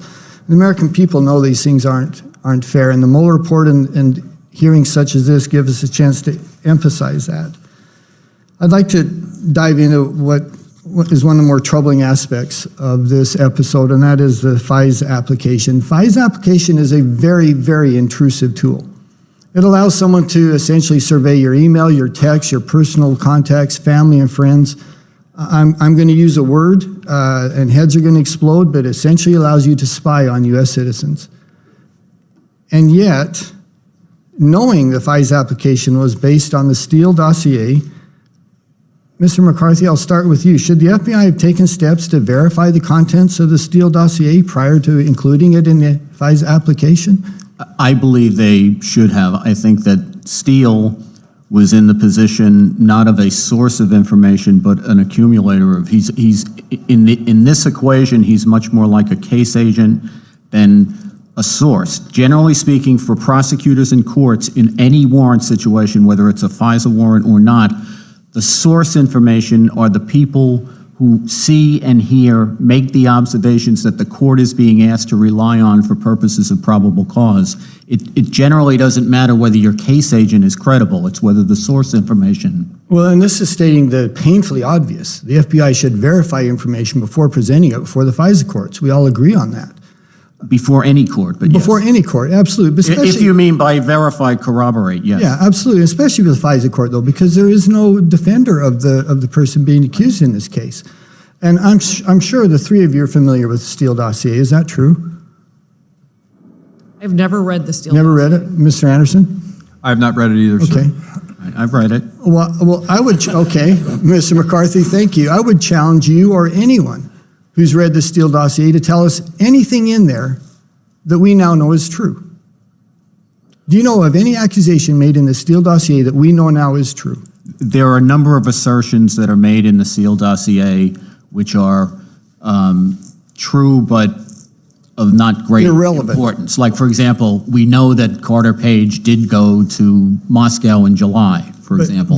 But that's what he did there is the subject of a great deal of back and forth. Right. But whether he went there or not, which the Steele dossier asserts, is not, I don't think, in context. Well, and so that's not an accusation because that's not a crime going to Moscow. It's the none of it is, when you're dealing in counterintelligence, none of it is necessarily a crime. The question is whether he's acting as a agent of a foreign power. And so my point being is that this thing, which was almost entirely the basis for the FISA application, we now know that almost all the accusations in there are not true. None of them have been proven true. And so that then begs the second question, and that is, to your knowledge, and I'll ask any of the three of you because you surely have knowledge of this, has the FBI ever used political opposition research funded by a U.S. political campaign and including information from foreign agents in a counterintelligence investigation? Mr. Anderson, are you aware of that ever happening before? I'm not aware of anything. It doesn't mean that it hasn't potentially happened before, but I'm not aware. Okay, Ms. Douglas? Yeah, I'm not familiar with any prior use. Ms. McCarthy? Yeah, may I just say, I've taken information from the worst people on the planet. I've taken information from terrorists. I've taken it from murderers, from swindlers. When you do this kind of work, the people that you get information from tend not to be, you know, the kinds of people. The question is, what do you do with the information when you get it? And the more suspect that the source of the information is, the more and higher your obligation is to verify it before you use it in any way that's going to intrude on anyone's rights. Yeah, thank you. My time has expired. We'll talk again. Thank you. Mr. Castro. Thank you, Chairman. I want to ask you about Michael Flynn and particularly his relationship and his actions with respect to Russian Ambassador Kislyak and his attempt to undermine the Obama administration's sanctions that were put into place in December 2016. Michael Flynn used secret back-channel discussions with the Russian ambassador to, in effect, undermine the Obama administration's ongoing foreign policy. So my question is, what counterintelligence concerns arise from this type of back-channel coordination between an incoming presidential administration and a foreign adversary? Why would the FBI be concerned with an incoming national security advisor conducting foreign policy before the new president has ever taken office, and also without informing the State Department? Well, first of all, one of the things when it comes to back-channel communications on political or national security issues or views from the White House, one of the things that Russia and other significant nation-states intelligence organizations try to have that created. And the reason they do is they try to get the current administration, whether it's the one that's currently in there now or whenever, having their public face confused with what either the State Department's saying or people that are saying stuff through a back channel. This is absolutely the exact same thing that was going on with the Maria Butina case, which I was the expert for the Department of Justice 4 weeks ago at her sentencing. And they will do it at different levels. So regardless if it's a national security advisor to the president, which once the individual moves into office, it's not unusual for them to be talking to a multitude of ambassadors. The key here is Russia wants to get the administration, whatever administration that is, off balance with what their real political views are and potential back channels. And I would just obviously agree that it immediately put the existing administration in a horribly conflicted position, and they didn't know it. By the back channel in advance of inauguration, it jeopardized how the U.S. was viewed by the Russians. And also, it probably assured the Russians that they were going to get a more favored treatment by the incoming administration. And even Mike Flynn says that when he says, I didn't put any of this in an email or notes because I thought it looked like we were undermining the current administration. And indeed, that's exactly what he was doing. And, the Mueller report explains that Flynn had a pre-existing relationship with Russia going back to at least late 2015 when he traveled to Moscow to attend an event organized by the Russian state-backed media outlet RT, at which he sat next to Vladimir Putin himself. Flynn also reportedly met secretly with Ambassador Kislyak on several occasions during the transition period in December 2016.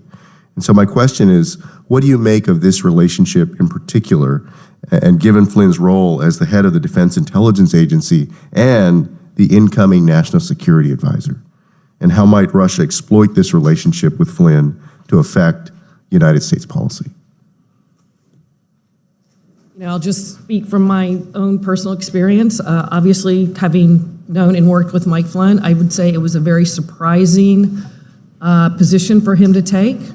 Obviously, he had very high-level access to information, and then seeing that as a close business and personal relationship was concerning. Anyone else?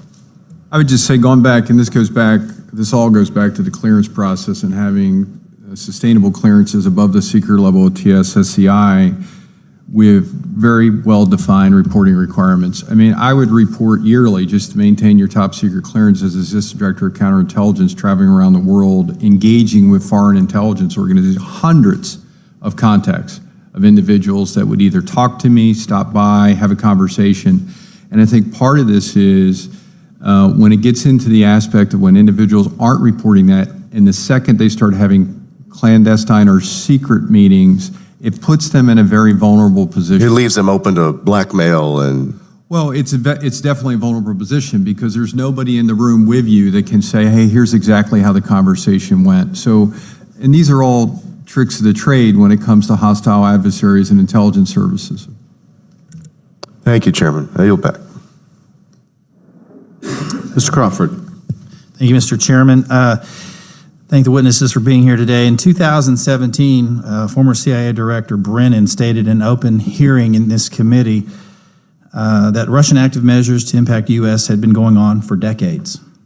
In 2012, then candidate for President Romney stated he believed Russia posed the greatest threat to the United States, to which President Obama replied, the 80s called, they want their foreign policy back.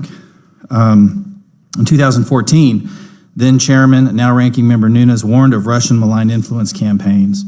All of this acknowledgement of Russia and their intentions, and yet no response from the Obama administration. So there's a lot of conspiracy theories swirling around about Russia collusion, so let's just add this one.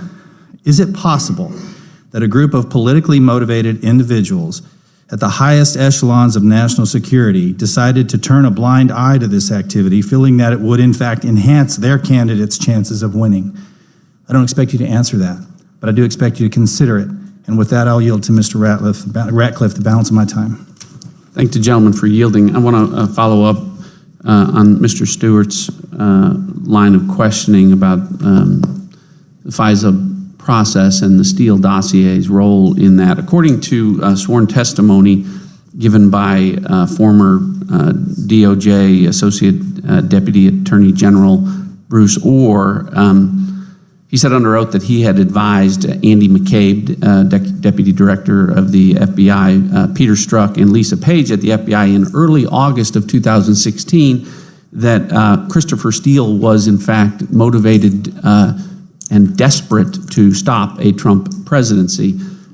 Separately, documents that have now been made public pursuant to a FOIA request indicate that a State Department employee, Kathleen Kavalek, advised the FBI that about concerns over Christopher Steele's credibility based in part on his assertion that this well-developed conspiracy with Russia was being run out of the Russian consulate in Miami, where Russia does not have a consulate. Mr. McCarthy, I want to ask you to tell me what you think about that information and whether and how that information about Christopher Steele should have impacted how the Steele and whether the Steele dossier should have been presented to the FISA court. And you mentioned it, but I think it's worth mentioning again to also address as part of that whether or not it was appropriate to represent Christopher Steele as a source of information in that application.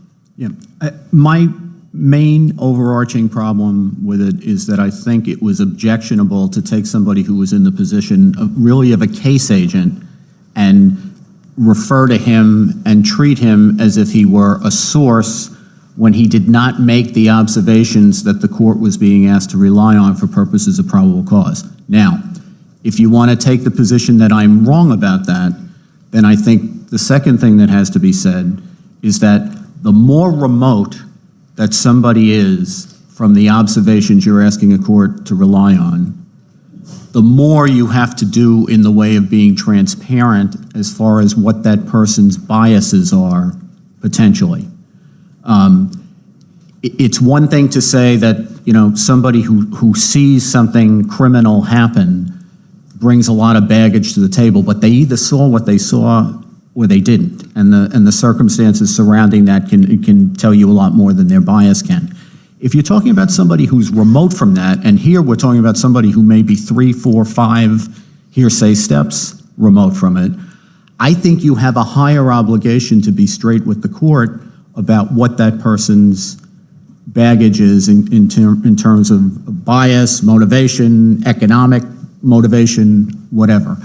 And just a rule of thumb, and I think any good federal judge would tell you this, if you need to write a footnote that takes a page and a half in order to avoid writing the sentence, and he's connected to the Clinton campaign, then you should probably disclose that he's connected to the Clinton campaign. Thank you.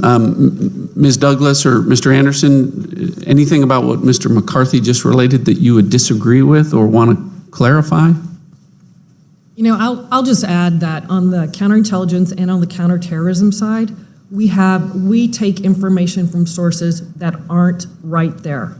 And it's been critically important in a lot of cases, especially in the counterterrorism world, where you have a person who's receiving information or hears of information that you make every effort to validate and corroborate, and is that source trusted? And that's where you really have to look to see, has that source provided reliable information in the past? And I am not defending the Steele dossier, and I don't even think that comes up in the Mueller report, actually. But I would just say that the FBI did have reliable reporting, from Steele in the past, and you know, maybe that gave them some assurance to it. And then also, I think it's important for everyone to know the Steele dossier wasn't stapled to a cover sheet for the FISA application. The FISA application has more information than just the Steele dossier. And I do think that that is important to know. Real quick, sir, just two things. One is the court needs to have complete transparency in any FISA or Title III about any information, full stop. It should never be anything other than that. And the last thing I would say is after a FISA or Title III is running, and you can use either nowadays in counterintelligence depending what you're doing, if you find out something about the information you've supplied to the court after it's running and it's inaccurate, it is incumbent upon us to go back to the court and explain that to the court. That's the only other 2 points. Thank you. I appreciate the gentleman yielding, and I yield back. Mr. Maloney. Thank the witnesses for being here. Just to return for a minute to Paul Manafort and the issue of sharing intelligence, sharing internal polling data. Consider the following from the Mueller report. Quote, because of questions about the polling data after it was sent to Kalimnik, the office could not assess what Kalimnik or others he may have given it to did with it. Close quote. Further, the report notes that, quote, Gates believed Manafort sent polling data to Deripaska, so that Deripaska would not move forward with his lawsuit against Manafort, close quote. Manafort also briefed Kalimnik on the Trump campaign and Manafort's plan to win, including campaign messaging and a discussion of battleground states, including Michigan, Wisconsin, Pennsylvania, Minnesota. What are the counterintelligence concerns about that the chairman of a presidential campaign would be providing that kind of information? I think Paul Manafort is trying to sell himself, right? So, I mean, he clearly talks about his time on the campaign being good for his business. His plan was to go out and monetize his expertise after the campaign. And excuse me. No, I'm just saying, I think he is providing polling data. He is talking to Kalimnik. He is doing everything he can to put his name out there with oligarchs, which are very much part of the intelligence apparatus for the Russian government. This is the senior person on the Trump campaign at the time. Yes. And I'm intrigued by your point about tasking. And I'd just like you to return to that for a minute, because isn't that really the magic moment? Isn't the magic moment when you've done all this work and you've been cultivating people like this and you tiptoe up to them and use all these unoffensive contacts to get near them, and then you give them something to do that's wrong, right, that's inappropriate, and they know it's wrong, and they do it. Isn't that when you got them? Yes, of course, and it just continues to increase. And, you know, that's why I said, I mean, the Trump administration is so lucky to have Paul Manafort out of there, because Manafort was not going to stop at polling data. Because it's a test, right? It's if a he'll do test. that, he'll do the next thing. And the deeper they get in, the more they got to keep going, right? Yeah. And so it's fair to say, had he stayed on as chairman, they would have kept tasking him, right? I would definitely assume that. And that's how you get in deeper and deeper and deeper. Isn't that fair to say? Yes. And it wouldn't just be him, right? It would be others that they're attempting and endeavoring to do this with. Well, I mean, it was very apparent that the Russians were in communication with a number of Trump associates and trying to establish these relationships. You know, who knows how far they would have gotten with certain people, but Manafort made himself available. He thought it was good for himself financially. He thought it could get him out of hock financially with some of the debts that were already owed as far as this lawsuit. And, you know, he continued to really advertise his availability to them. Fair to say that's a counterintelligence nightmare, Mr. Anderson? Well, it's not. It might not be a nightmare, but it's definitely something to be extremely concerned about because, as was just discussed, that tasking will continue to whoever until you say no, and that's when the extortion starts. Right, and so that's what we talked about this several times in this committee. It's Bob's your best friend right up to the point that you don't give me what I'm asking for. Right. Mr. McCarthy, I'm very struck by your answer to Mr. Quigley's question that you would hope that someone in the position of the Trump campaign officials would come to the FBI. You said you want them to come to the FBI, right? And in fact, one of the reasons that you said you wanted that was because you like the information. FBI always wants more information. I understand that. But isn't it also the case that the reason that person comes to the FBI is to inoculate themselves against the very charge that they're playing footsie with a foreign intelligence service? Isn't that right? Yeah. And in fact, sir, if they did that, you would need a counterintelligence investigation because you'd be working in partnership with the Americans in concert with their own government against that foreign interference. Isn't that fair? Well, yes, although on the government side of it, you also have to be very careful that they're not playing both sides. You can get played that way too, and that happens more often probably. Played by whom? By the person who comes in to report to you. Fair enough, but in this case it was true. In this case, it was part of a systemic effort we now know. What you're saying is, had they just told the FBI, as you yourself said you wish they had, right, there wouldn't have been a counterintelligence investigation at that point, right? Well, but what you're saying is true. I'm having trouble following because I've read the report. I don't think we're skipping a step here. I don't think that there's evidence that Kalimnik is a Russian asset. There's a lot of reason to be concerned about it. There's a lot of also information that Kalimnik was an asset for the State Department.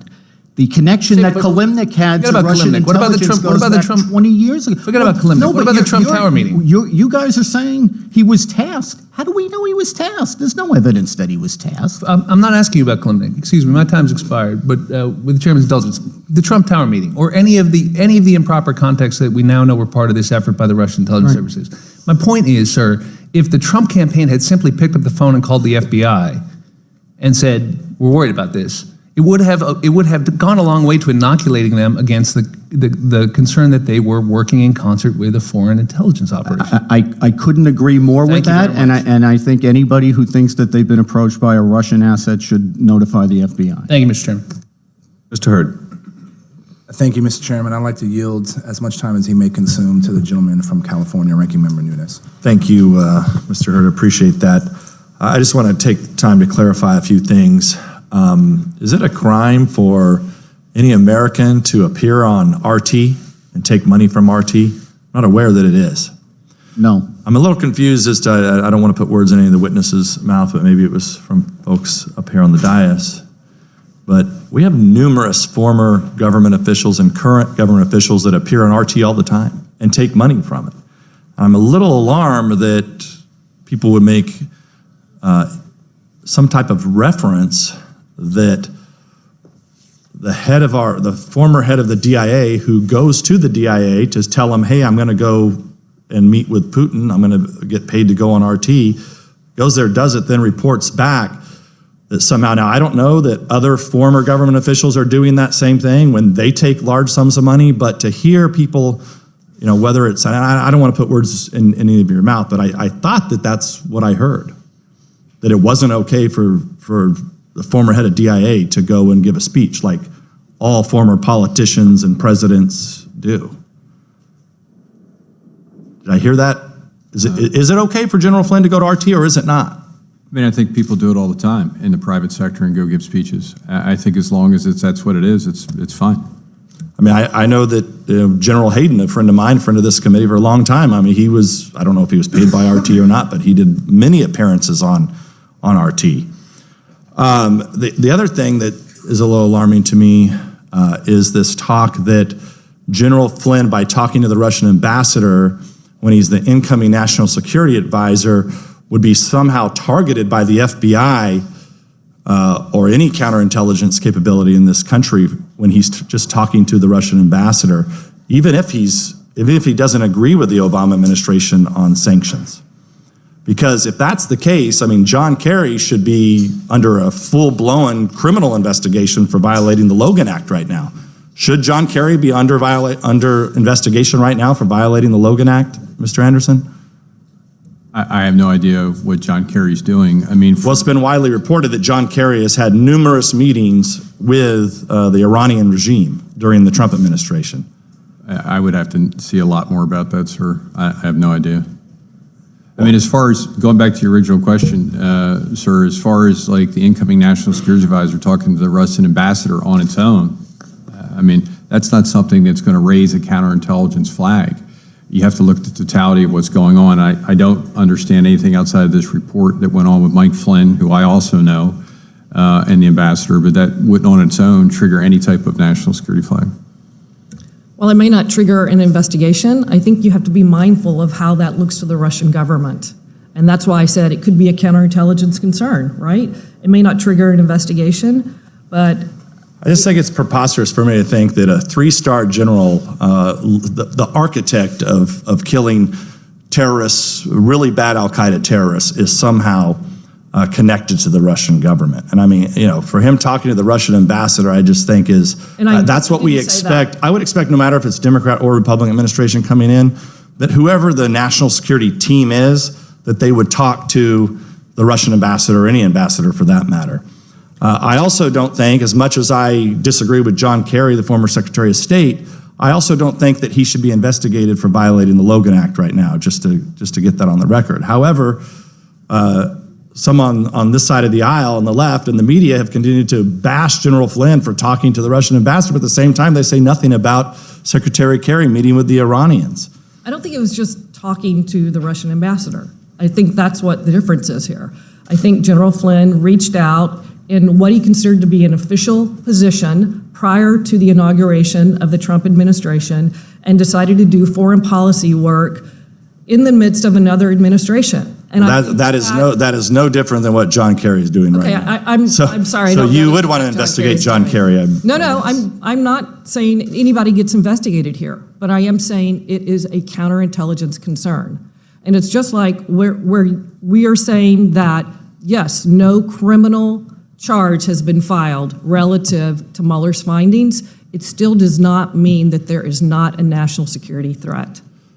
Well, I don't think I'd be putting John Kerry under a counterintelligence investigation anytime soon. I have one more question on tasking. You guys mentioned that Manafort was tasked to deliver polling information. I'm a little troubled as to what the difference is between somebody asking for polling information versus a political campaign hiring a former British spy to go out and meet with what we now know to be, or supposedly, reportedly, and from notes at the State Department, meeting with high-ranking former SVR, GRU officials in the Russian government to get dirt on Trump. That's a tasking. I mean, that's a campaign paying for it. How is that any different? Matter of fact, I would say the other is worse. We may not like how political campaigns are run, but I don't think any of that's illegal. Any response? I think it's very disturbing that the Clinton campaign used steel. I think it's disturbing that the Russians reached out to the Trump campaign. There's a lot of talk about Deripaska, what a terrible guy Deripaska is. I agree, he's a terrible guy. Steele also worked for him. You know, I mean, we're in a situation where for 30 years since the fall of the Soviet Union, this government, bipartisan, has taken the position essentially that Russia's a country we can work with. The Bush administration used to call them a strategic partner in connection with certain things. The Obama administration wanted to reset relations with them. Trump wanted to chase the panacea of having better relations with them. If you're going to have that approach, it wouldn't be my approach, but if you're going to have that approach, you're going to have a lot of people having a lot of contacts with Russians. And we have a lot of people having contacts with Russians, and a lot of it's really inappropriate. Thank you, Mr. Chairman. Yield back. Thank you. Mr. Welch. Thank you very much, and I thank the witnesses. The Mueller report describes efforts by the Kremlin to establish a back channel, and you spoke about how when they're, Mr. Anderson, they're always looking for many points of contact so they don't have a single point of failure. But for example, in January 2017, Mr. Dmitriev, the head of Russia's sovereign wealth fund and obviously close ally of Mr. Putin, met with Trump's surrogate Eric Prince in the Seychelles. Prince later relayed what Dmitriev told him to Steve Bannon, and then separately in late November of 2016, Dmitriev began communicating with Rick Gerson, who was a friend of Jared Kushner. And over the next few months, Dmitriev worked with Gerson on a plan for reconciliation between Russia and the United States, which Gerson then funneled to Kushner. The Mueller report suggests that this memo, which was essentially drafted by the Russian government in which Dmitriev told Gerson was approved by Putin, may have influenced Trump's first phone call as president. Can you explain this concept a little bit more of back channel and what sorts of counterintelligence risk can arise from such back channels? And the reason I ask is we're having a back and forth here, understandably, about political motivations. And in campaigns, campaigns tend to push the limits. But what appears to me to be unique about this is that Russians have information which becomes a tool for them to advance their policy interests as opposed to ours. Mr. Anderson? Yes, sir. Thank you. 2 points. One is you're absolutely right. One, it's for them to be able to be put in a position to advance whatever they're looking to gain from the United States instead of us. But two, it's also there to cause confusion and discord, right? Because as this different opposing policies or back channels start to go up through the different channels, it causes discord within those different organizations and up eventually to whoever's trying to get the official policy through, whether it's at the State Department or at the White House. The one thing you will see, and I've seen it in this report, is with Russia, going back to the point about looking at different channels to try to make those things happen, you actually start putting people against each other, even inside the same office, because they don't understand that what is the official channel versus what we're hearing from the back channels. So when you say within an office, you mean like the FBI or the CIA or Office the of the State President, Department? bigger, Office of the President, the State Department, other areas within our country. And they'll do it not necessarily just right around the individuals are located within there making the policies, but they'll also do it outside of that. And last point I'll make is one thing I think we really need to do is look larger also when it comes to Russia attacking our political infrastructure than just what we're looking at right here. Because I can guarantee you, again, I referenced the one trial I was the expert in a few weeks ago for DOJ. That is identical to what we're talking about. It's the same type of political back channels. All right, Ms. Douglas, thank you. Would you care to elaborate on this? Again, the focus for me is not campaigns pushing the limits so much as candidates becoming compromised by some of the actions that they take or information that they share. For instance, having a business in transaction involving multi-million-dollar potential profit obviously creates an incentive to protect that investment. Do you want to comment on that? Yeah, and I mean, I think it's important, and I think the report lays out how well Putin really puts to work all these Russian billionaires with outreach and connections to a number of associates and friends of family and friends of friends. And that's a good example. The reconciliation plan really is kind of a strategy document by Dmitriev, who's very closely aligned with Putin. I think he refers to Putin as his boss, and a friend of Jared Kushner's. And putting those two people together to come up and work on this plan, which they then present internal to be used for this call. Let me just follow up on that, because my understanding is that it was our official policy during the Obama administration to oppose the expansion into the Ukraine. And then there was an ongoing debate that's carried over into this administration about whether to provide significant new armaments for the Ukraine fighting the Russians. So the two seem to be in conflict.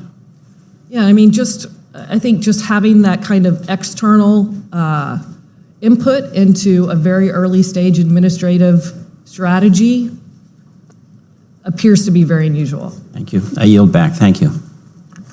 Mr. Carson. Thank you, Chairman, and thank you all. When the June 9, 2016 meeting at Trump Tower was proposed to Donald Trump Jr., he was told that the Crown Prosecutor of Russia offered to provide the Trump campaign with some official documents and information that would incriminate Hillary and her dealings with Russia as part of Russia and its government support for Mr. Trump. His response, "If it's what you say, I love it." In other words, the son of a U.S. presidential candidate agreed to accept assistance from a foreign adversary to undermine his father's political opponent. What counterintelligence risks does this set of facts pose? And secondly, what would Russia's intelligence objective be offering such damaging information on a political opponent? And lastly, what other similar techniques used, if at all, were effective, and why might they be effective?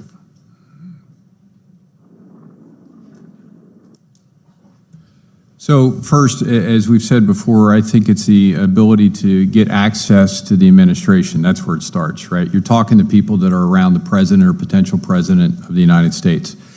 From that point on, you have a voice inside that you can filter information to. The second point is that I think Russia looked at this way in advance on how to potentially target these different incoming administrations. In the current president's administration, the people that were around him were not savvy at all, in my opinion, to counterintelligence threats or national security issues. They're coming from the private sector and corporations, and I think they took advantage of that. In a lot of these instances, I don't think the Russians in any way needed to recruit anybody. They needed to be able to get in front of somebody and supply information so that that information then would be conveyed up to the president. Yeah, I would just add that I think by taking the meeting, and I don't think you need a lot of training for this, by taking the meeting, you've made yourself beholden to Putin in terms of however he wants to characterize it down the road, so that even if nothing inappropriate happens at the meeting, you have that vulnerability as well. And it tells a great story of how the Russians work. It shows that a prior relationship that the Trumps had basically worked with another prior relationship to reach out directly to Donald Trump Jr. and dangle this potential piece of information. Now, the meeting resulted in nothing, but the fact that they used connections that they knew that Trump had in Moscow through business dealings to basically weave their way to get in front of very, very senior level people in the campaign, Manafort, Trump Jr., and Jared Kushner, shows kind of how they work. They use personal relationships, business relationships, and then they try and piece it together.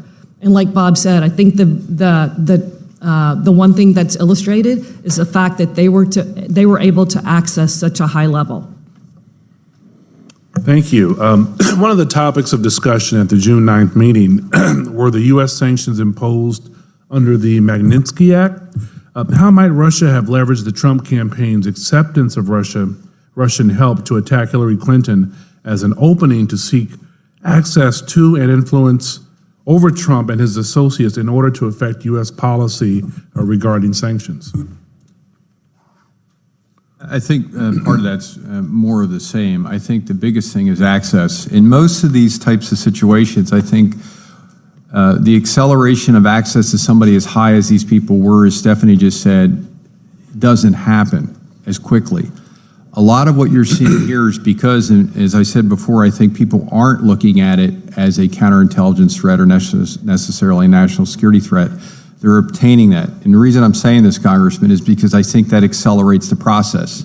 How this usually works, it takes months to years to get access to individuals that will eventually go up into a level where somebody can relay information. I think one of the biggest things about this, though, is the acceleration of this process because they were able to get so high so quick.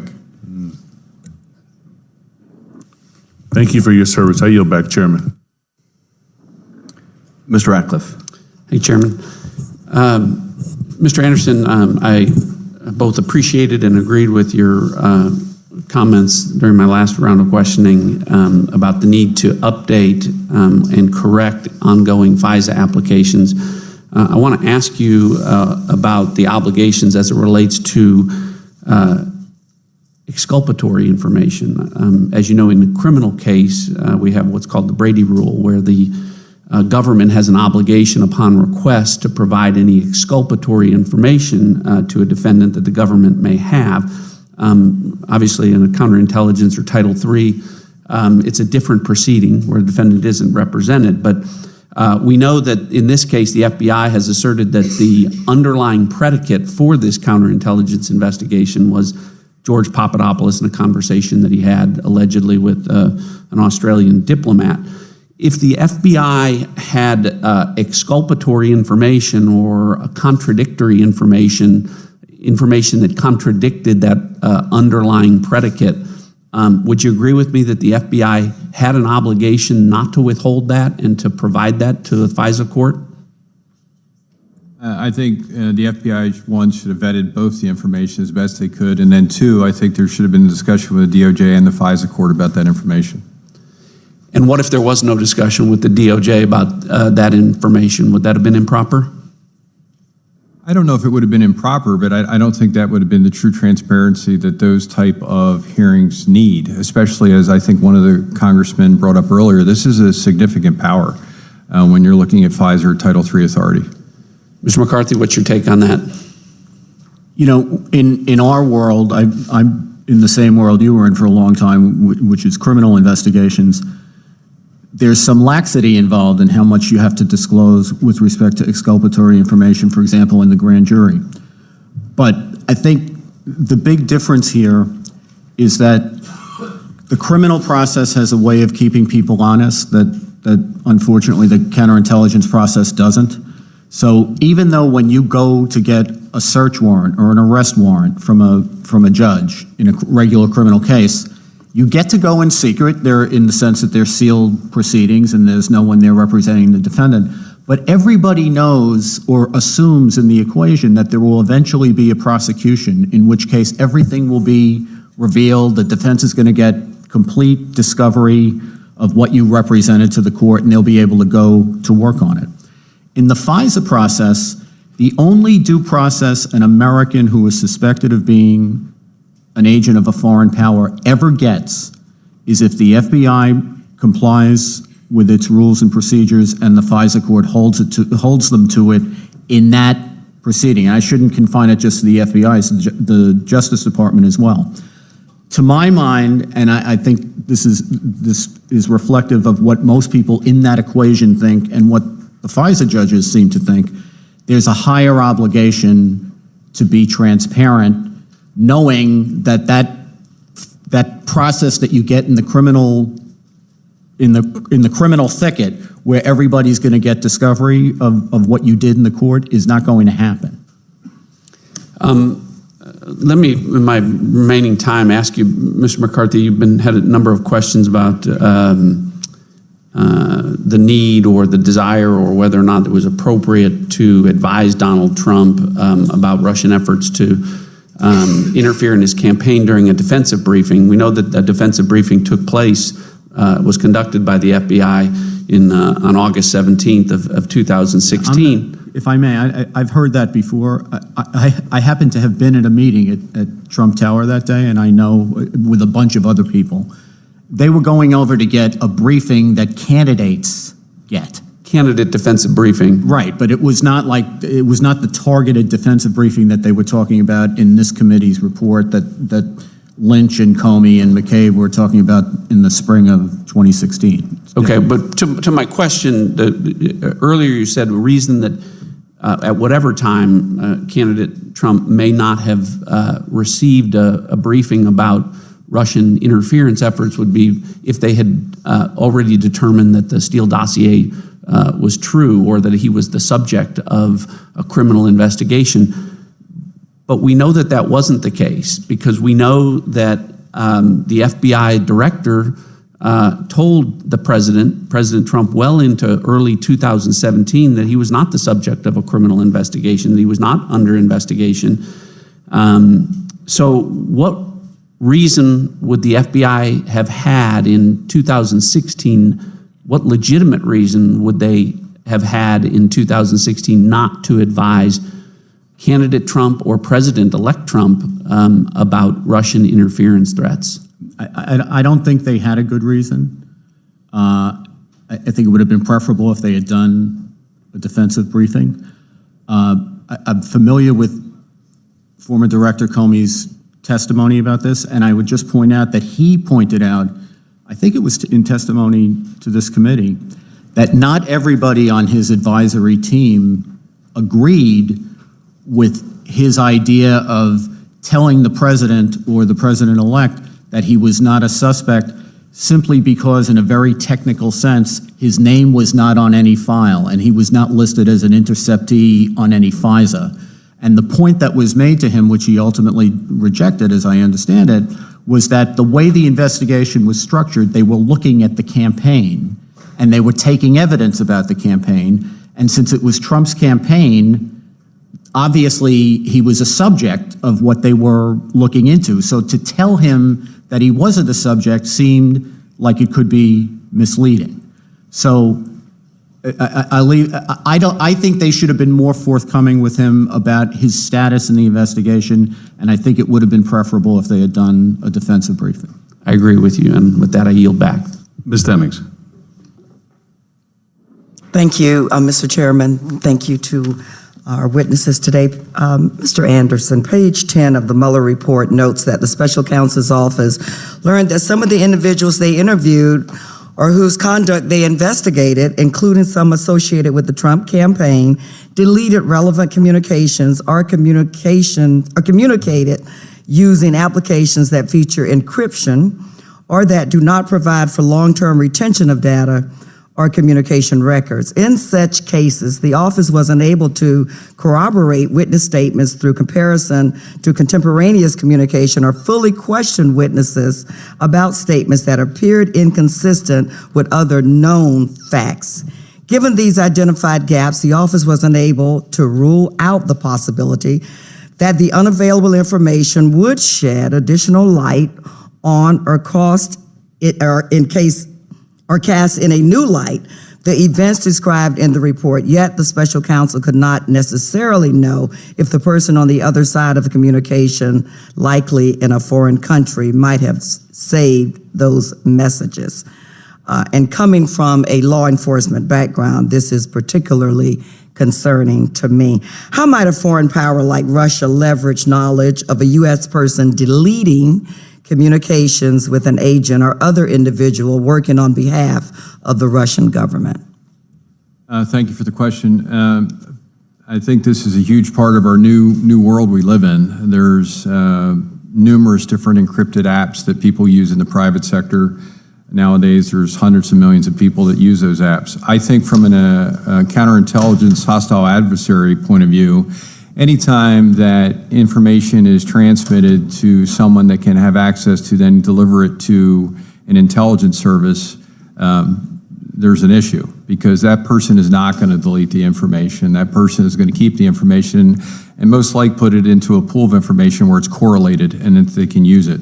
Unfortunately, though, in my career, in the last probably 6 to 7 years between counterintelligence and the executive assistant director, this has become a much bigger issue because you cannot go back, whether it's a person in a criminal investigation, in a drug case, all the way up to a serious espionage investigation.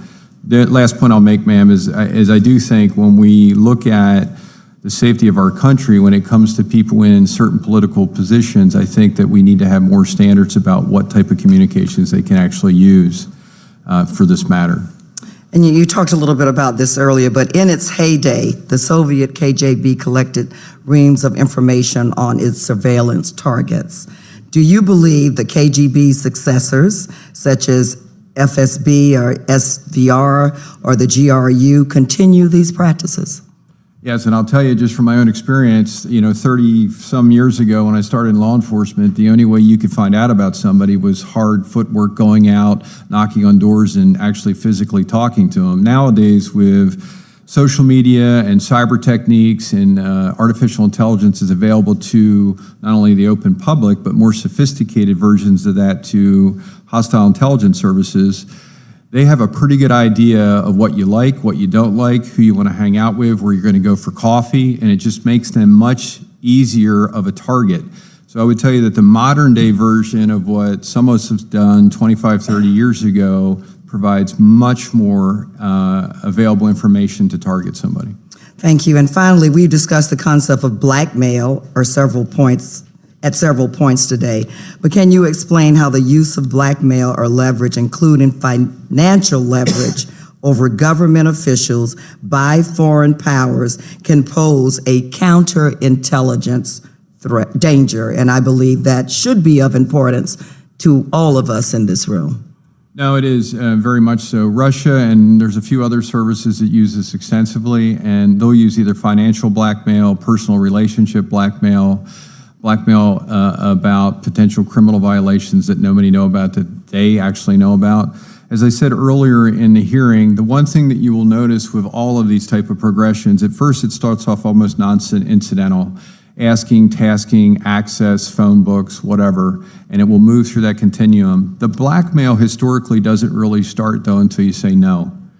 Once you say no, depending what they have, they will use any means possible to include destroying your life. They could care less about anybody in this room's life just because we're an American. And they will use those points to target their subjects to get them to do what they want to do. Thank you so much, Mr. Chairman. I yield back. Stefanik. Thank you, Chairman Schiff. I want to ask a few questions of Mr. McCarthy regarding the opening of the counterintelligence investigation and protocols of notifying Congress, protocols that were not followed. We know now that the FBI opened its counterintelligence investigation into the Trump campaign in July 2016, but they did not brief the Gang of Eight until March 2017, just days before former FBI Director Comey publicly announced the investigation during a March 20th, 2017 open hearing before this committee. So my question to you, Mr. McCarthy, is conveying sensitive information such as the opening of a counterintelligence investigation into a political campaign is exactly what quarterly briefings from the FBI to the Gang of Eight are intended for. Is that correct? I believe so. I don't see what would be the point of having the Gang of Eight. I agree with you. Do you think that the FBI director, in this case, Director Comey, should have been allowed to decide when a CI investigation is, quote unquote, too sensitive for the Gang of Eight? I don't think the FBI director should do that because otherwise you can't have congressional oversight. I agree with you with that as well. So you would agree when I say that the FBI should not get to pick and choose which investigations, particularly those focused in a U.S. political campaign, are briefed to Congress? I think that's true, and I think, from what I understand from Director Brennan, he thought that he was obliged to comply with his Gang of Eight disclosure requirements. Is it appropriate for the FBI, in your opinion, to publicly announce the subject of an ongoing counterintelligence investigation in an open setting before fully briefing Congress on the matter? No, I don't think the counterintelligence investigations are classified. I don't think the FBI, when it can, should ever confirm the existence of an investigation. Counterintelligence investigations classified, that's like a double no-no, and there's no reason that I can think of to announce publicly the subject of such an investigation, or to say that there be an assessment at the end of crimes being committed. We know now that Director Comey failed to follow established DOJ procedures during the conduct of this investigation. In your opinion, why do you believe that Director Comey decided to publicly announce the investigation in March 2017 instead of following the protocol and immediately briefing the Gang of Eight during his quarterly briefings? I know Director Comey for 30 years. I have a lot of respect for him. And I think he goes about, in my experience, he went about his business in good faith. I'm sure if he had a reason, if he did something, he probably thought he had a good reason for it. I don't agree with whatever the reason was, but I can only assess what he did. I can't get into his head. I want to highlight that I've introduced legislation requiring the briefings to the Gang of Eight, to congressional leadership when there is an opening of a counterintelligence investigation of a federal campaign.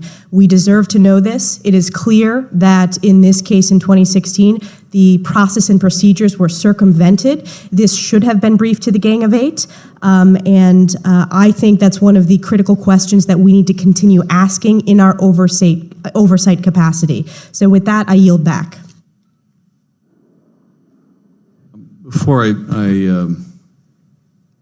yield to Mr. Krishnamurthy, I do want to mention, and this is through no fault of Ms. Stefanik, while I can't comment on the Gang of Eight briefings, the contents of the Gang of Eight briefings, the timeline you've set out is not correct, but I can tell you that once James Comey was fired, we no longer continued to get Gang of Eight briefings on this constellation of counterintelligence investigations, and we have not had one since, which is a real problem. Yep. And to this date, we have requested from the FBI and from the director a briefing on the status of the counterintelligence investigations. We do not know to this date whether they are ongoing. We do not know whether any of them have been closed. We do not know what those findings are, but we are determined to find out. Will the chairman yield? Yes. Regarding the timeline, it was clear in the open hearing in front of this committee that Director Comey testified that he chose not to brief the Gang of Eight on the opening of the counterintelligence investigations. This has been widely reported. This was an open hearing, and we've worked across the aisle on language to be included in the Intel Authorization Act to ensure that any counterintelligence investigation in a presidential campaign is briefed. So I hope you would agree, based upon the testimony of Director Comey, that he circumvented the process. And in our oversight capacity, I agree with you, we need to have an update to make sure that they're following those procedures. But I think we need to strengthen not just the typical way of doing things, but put it in law so that they are required to brief us. Mr. Stefanik, I would only say that that was not his testimony, that the first time that he was briefing the counterintelligence investigation to us was contemporaneous with his disclosing it to the public. I did not say that in my statement. Will the gentleman yield? I said days before. So in March of 2017. And the representative is not accurate, but I cannot go into the timeline, but I can say that that's not accurate. I hope the members of the public would go back to Director Comey's testimony and follow the facts and just look at his direct testimony to this committee, which stated that he did not follow the proper protocols and procedures of briefing congressional leadership on the opening of the counterintelligence investigation, and I yield back. Mr. Krishnamurthy. Thank you for your service. Thank you for being here today. And thank you, Chairman. I want to focus on security clearances. This is an issue that comes before the Oversight Committee, and I'm shuttling back and forth this morning between these two committees. So I'd like to ask you about this particular topic. In order for any person working for the president to obtain access to the nation's most sensitive secrets, that person must undergo an FBI background investigation and obtain a security clearance.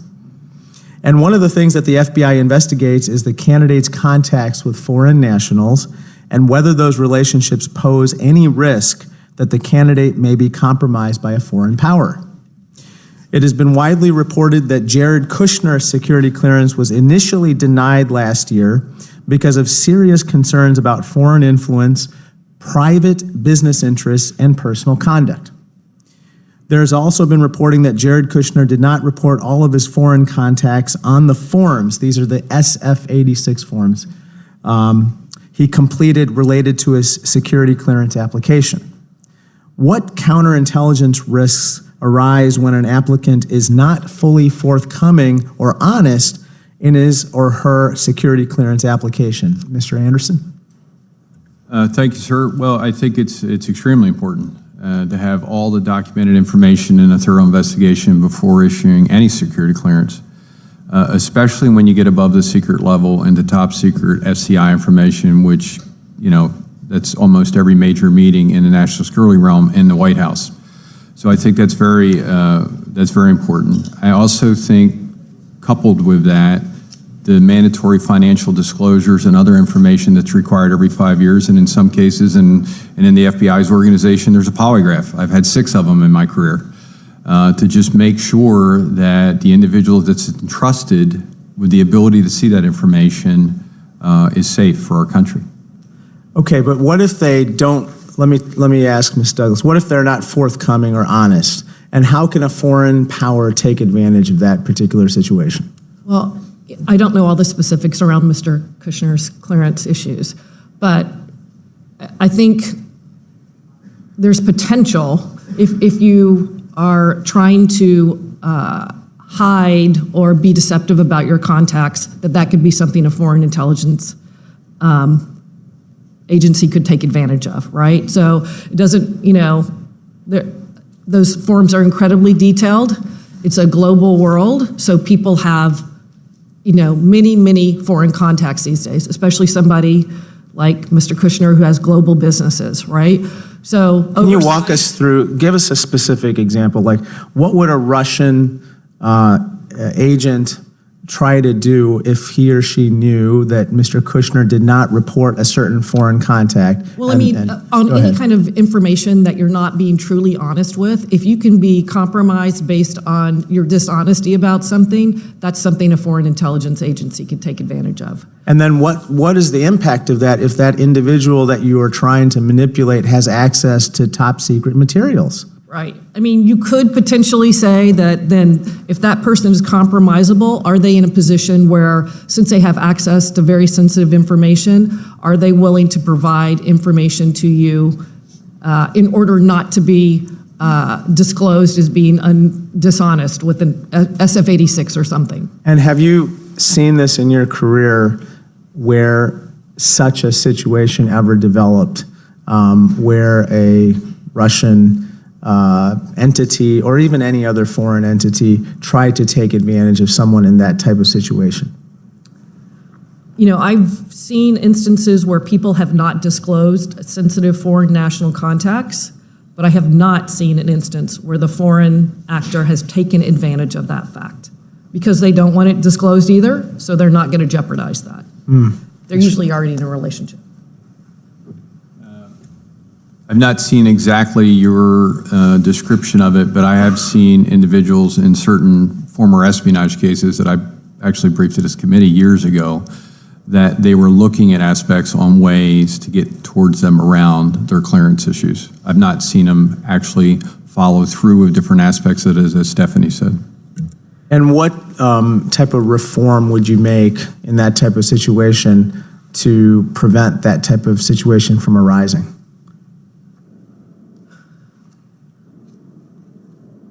Well, it's kind of hard to force someone to tell you something if you don't even know that it exists, right? So it's kind of hard to hold somebody accountable to something that you don't even know about. I just think that there has to be very significant diligence on it. It has to be explained very forthrightly up front so that people understand that they could be in jeopardy. And I think that that's clearly articulated, actually, that you could be in jeopardy of even getting a clearance if for some reason you're not disclosing a personal or an ongoing and continuing relationship. That should absolutely be a consequence. Thank you. Thank you, Mr. Chairman.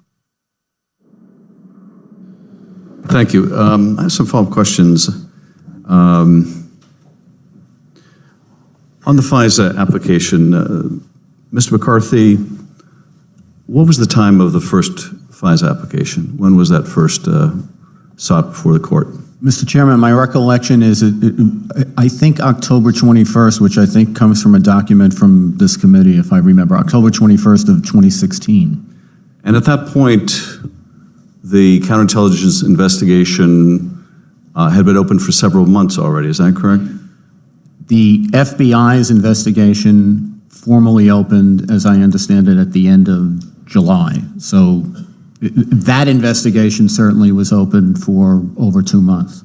So the FBI counterintelligence investigation was opened irrespective and having nothing to do with the FISA application. It had to do with Carter, it had to do with George Papadopoulos receiving information about Russian possession of stolen Clinton emails. Yeah, in the parlance of the Justice Department and the FBI, we sometimes refer to Title III investigations or FISA investigations as if they were their own separate entity, but they actually tend to be part of a larger investigation.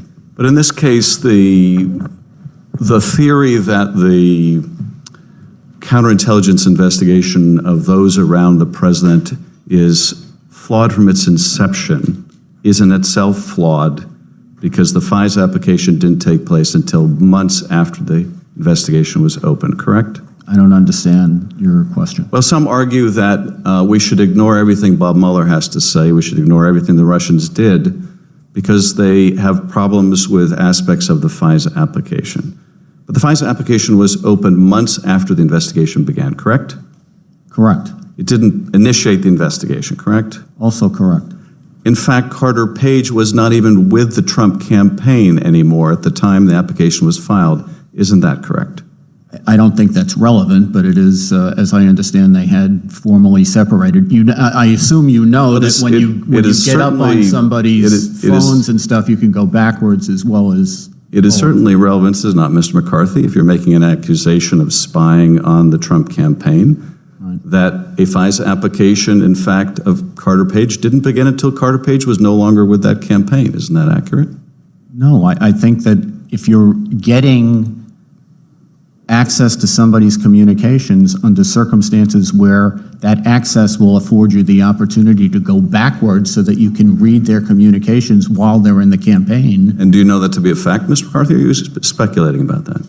I know it to be a fact that when you get authorization, you get to go backwards. Do you know whether that's the case here, or are you speculating about that? I don't have any direct knowledge of the investigation. You're quite correct. I'm speculating from the outside. Do you think the Justice Department officials that signed off on the application were acting in bad faith? No, I think they made a mistake. Do you think Mr. Rosenstein, who signed off on one of the applications, was acting in bad faith? I think he made a mistake. Do you think the judges who signed off, I believe there were 3 or 4 judges who signed off on the applications, were they acting in bad faith? I don't think anyone was acting in bad faith on the FISA court.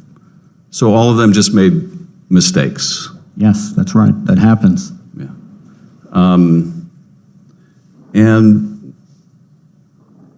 the Steele dossier, how does Mr. Mueller rely on the Steele dossier in his report?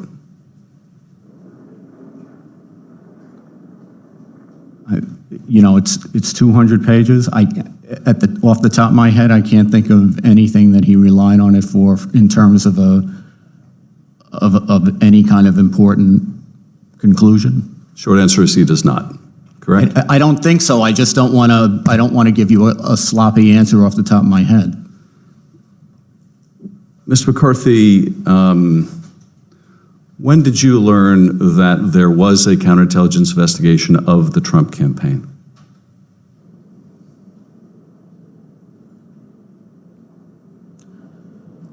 I don't know. I'd have to. I learned as a member of the public. I don't have any inside personal information, so I would have to go back over things that I had written and read over time to try to pin it down. And when did the public learn of the existence of the counterintelligence investigation of the Trump campaign? I know Director Comey testified here or before this committee on March 20th of 2017. It seemed to me at that point in time that what he was directing his remarks to, at least in part, was evident from the intelligence community assessment that came out in January. So it seemed clear to me, reading the public version of the intelligence community assessment, that the intelligence community had not stopped investigating Russia's interference in the election. You're correct, Mr. McCarthy. The first public disclosure of the counterintelligence investigation of the Trump campaign took place in Mr. Comey's open testimony in this committee of March of 2017. Right. That would have been months after the presidential election, correct? Yes.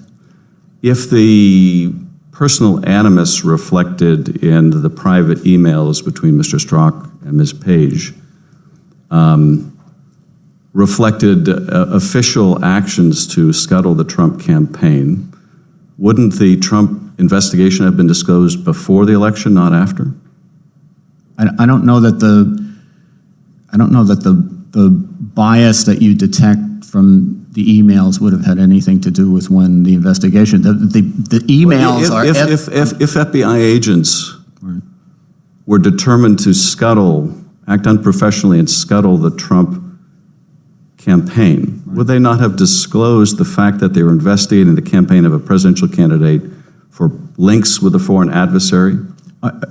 Mr. Chairman, I'm not trying to be difficult. I never have said that they were trying to scuttle the Trump campaign. I don't know that there's evidence that they were trying to scuttle the Trump campaign, so I don't want to be in a position of agreeing that that is my position, because it's not. The FBI was very open, however, the investigation of one of the candidates, Secretary Clinton, correct? Yeah, well, that was it was a criminal investigation that couldn't help but be public because of the way it was referred to the FBI. And the other investigation's a counterintelligence investigation, which is classified, and they're not allowed to talk about. They're really two different things. Well, they're not really supposed to talk about a pending criminal investigation either, are they? No, you're right. If there's no charges, the government should not speak until the government speaks in court. You're not supposed to talk about investigations until you formally charge someone, and then they have the full array of constitutional protections that they get to defend themselves. So in terms of the public actions taken by the Bureau during the presidential campaign, they had the effect of disclosing and discussing the investigation involving Hillary Clinton, but not Donald Trump, correct? No, I wouldn't go that far, because beginning in, I think it's September, you start to get these public reports that Steele and Fusion GPS are putting out, and the Isikoff article I'm thinking of in particular, which I think is like September 23rd, refers not only to information from law enforcement people and counterintelligence people, but I think it quotes a letter. I don't know if it quotes it as a letter, but it quotes remarks from then Senator Reid with respect to the investigation and pushing the FBI to get on with an investigation. Mr. McCarthy, there's no public acknowledgement by the FBI of any investigation of Donald Trump or his campaign prior to the election. Isn't that true? You mean a formal, as opposed to leaked information, a formal public announcement that there was an investigation? No. Correct. No.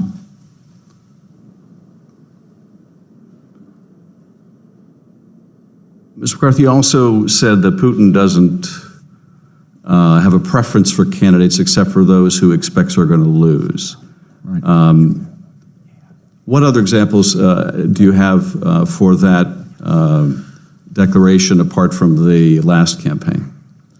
Well, I think in what I tried to direct my remarks to, Mr. Chairman, was Russia's current activities in the West. I wasn't trying to be just specific to our elections, and I think that Putin does have a pattern, particularly in Western Europe, of giving support to upstart populist parties which are unlikely to win but could make life very difficult for the Well, it's not just that they're likely to lose, is it? I mean, if Mr. Orban had a challenge, do you think Putin would support Mr. Orban's opponent?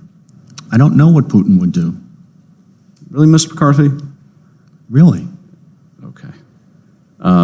You don't think Mr. Putin would have a preference for a candidate who talked disparagingly of NATO or wanted to see NATO, the United States leave NATO? Yeah, no, I don't want, again, I'm not trying to be difficult here. I think Putin would be very happy to have the support of a candidate who would do whatever Russia wanted. And if he was going to be fortunate enough to get that kind of a candidate into power, sure, I think he'd be delighted by that. And he'd be delighted by a candidate for U.S. president who was open to removing sanctions over Russia's invasion of its neighbor, correct? I would think so. And he would be interested in a candidate who was interested in doing business and making money in Russia during the campaign, would he not? Well, it would depend on whether that was the one issue that would come up. I imagine in the totality of it, if it turned out that the candidate was going to be very difficult for him in other areas, if, for example, our military spending were to be ratcheted up so that we were more of a threat to Russian interest, he would have to weigh that like anyone else has to weigh the good and the bad. But a candidate that has all of these attributes, wants to undermine NATO, wants to undermine sanctions, wants to make money in Moscow, that would be a candidate the Kremlin would be very eager to support, would it not?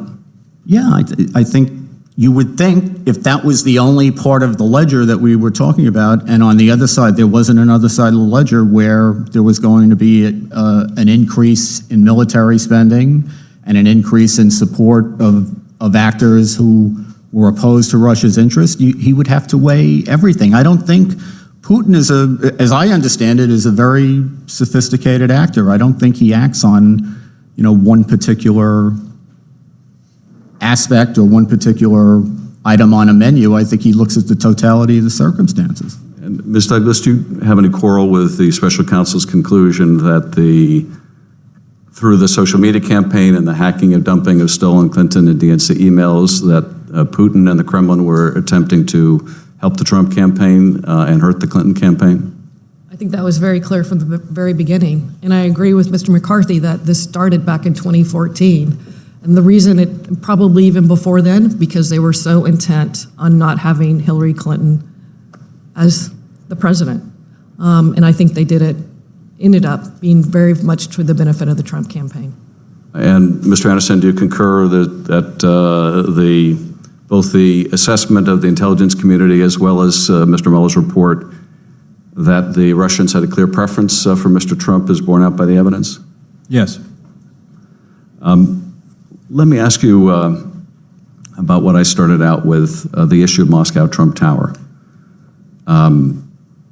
Here, candidate Trump was attempting to consummate a deal the special counsel estimates would have made hundreds of millions of dollars for his family business,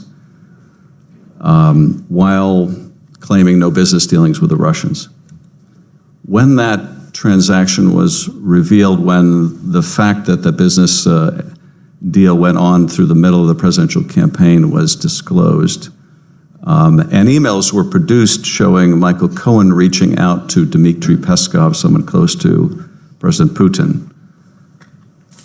Mr. Peskov would later issue a statement denying that there was any Russian follow-up on that outreach. That turned out to be false. The Russians did follow up on the Trump business outreach.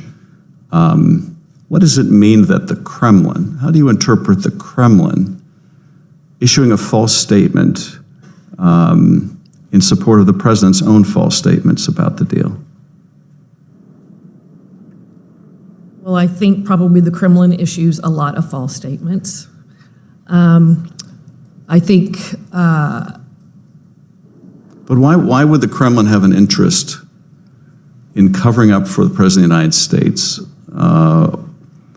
in concealing efforts by the President and his business to seek Kremlin help during the campaign to make that deal happen? Why would the Kremlin be interested in covering that up? I think that they very much want a good relationship with Donald Trump. And to them, that means supporting him in the deception that was undertaken on the part of Michael Cohen when he lied about the length of time that those negotiations were underway. Mr. Anderson, The report outlines a lengthy conversation that Mr. Cohen had with someone in the Kremlin to try to make the deal happen. Would it be your expectation that the Kremlin would be recording that conversation? Oh, absolutely. And so during the campaign and after Mr. Trump became president, if the Kremlin had a tape-recorded conversation with the president's lawyer, in which the president's lawyer is exploring making this deal during the campaign, at a time when the president is denying any business dealings with the Russians, were the Russians in a position to publish that tape, if they had it, to embarrass the president of the United States? I think if it behooved Vladimir Putin and Russia, they'd do almost anything. So the answer to your question would be yes, if they had it, and they could use this to exploit some type of weakness. Is that what the Russians mean when they talk about compromat, having compromising information? Yeah, anytime you're talking about compromising information, it goes back to what we said before, Mr. Chairman. It could be financial, it could be a conversation, it could be a compromising position. They'll use whatever they can. And would it be compromising if a foreign power had recordings of the president's associates engaged in a business deal that the president was denying? Potentially, sir. I'd have to know more about the deal, but potentially if they had conversations they could exploit. And how do the Russians exploit the use of that kind of information? It depends. In the past, I've seen where Russia's mailed audio tapes, or agents of Russia's mailed audio tapes or pictures or financial documents to individuals that we've investigated in other either counterintelligence or espionage investigations, letting them know that they have this information and potentially could use them against them. Sometimes they don't, they just do it anyway. And in a circumstance like this, could the Russians make the president or his people aware that they had such recordings and were prepared to use them if necessary? I don't know if they would do that right off the bat. Usually that's towards the end of a spectrum of trying to obtain what they want. So the answer is potentially, but I don't think they would do it necessarily right off the bat. How do the Russians use financial leverage to compromise people? A variety of ways. A lot of times they'll either give individuals payment in a variety. It doesn't necessarily mean cash. It could be other valuables. And in some instances, they'll try to get them to live beyond their means. So if they cut off those payments, that individual then is in jeopardy of losing whatever is dear to them. Does the existence of the financial relationship in itself become a form of compromise? I'd have to know a lot more about that, because as was brought up earlier by Stephanie, I think in the global business marketplace, you have to look at the totality, so I'd have to know more. There are any number of facts in the Mueller report about efforts to establish back channels with the Russians, discussions about using Russian diplomatic facilities for secret back channels. Would those pose serious issues in any kind of security clearance process?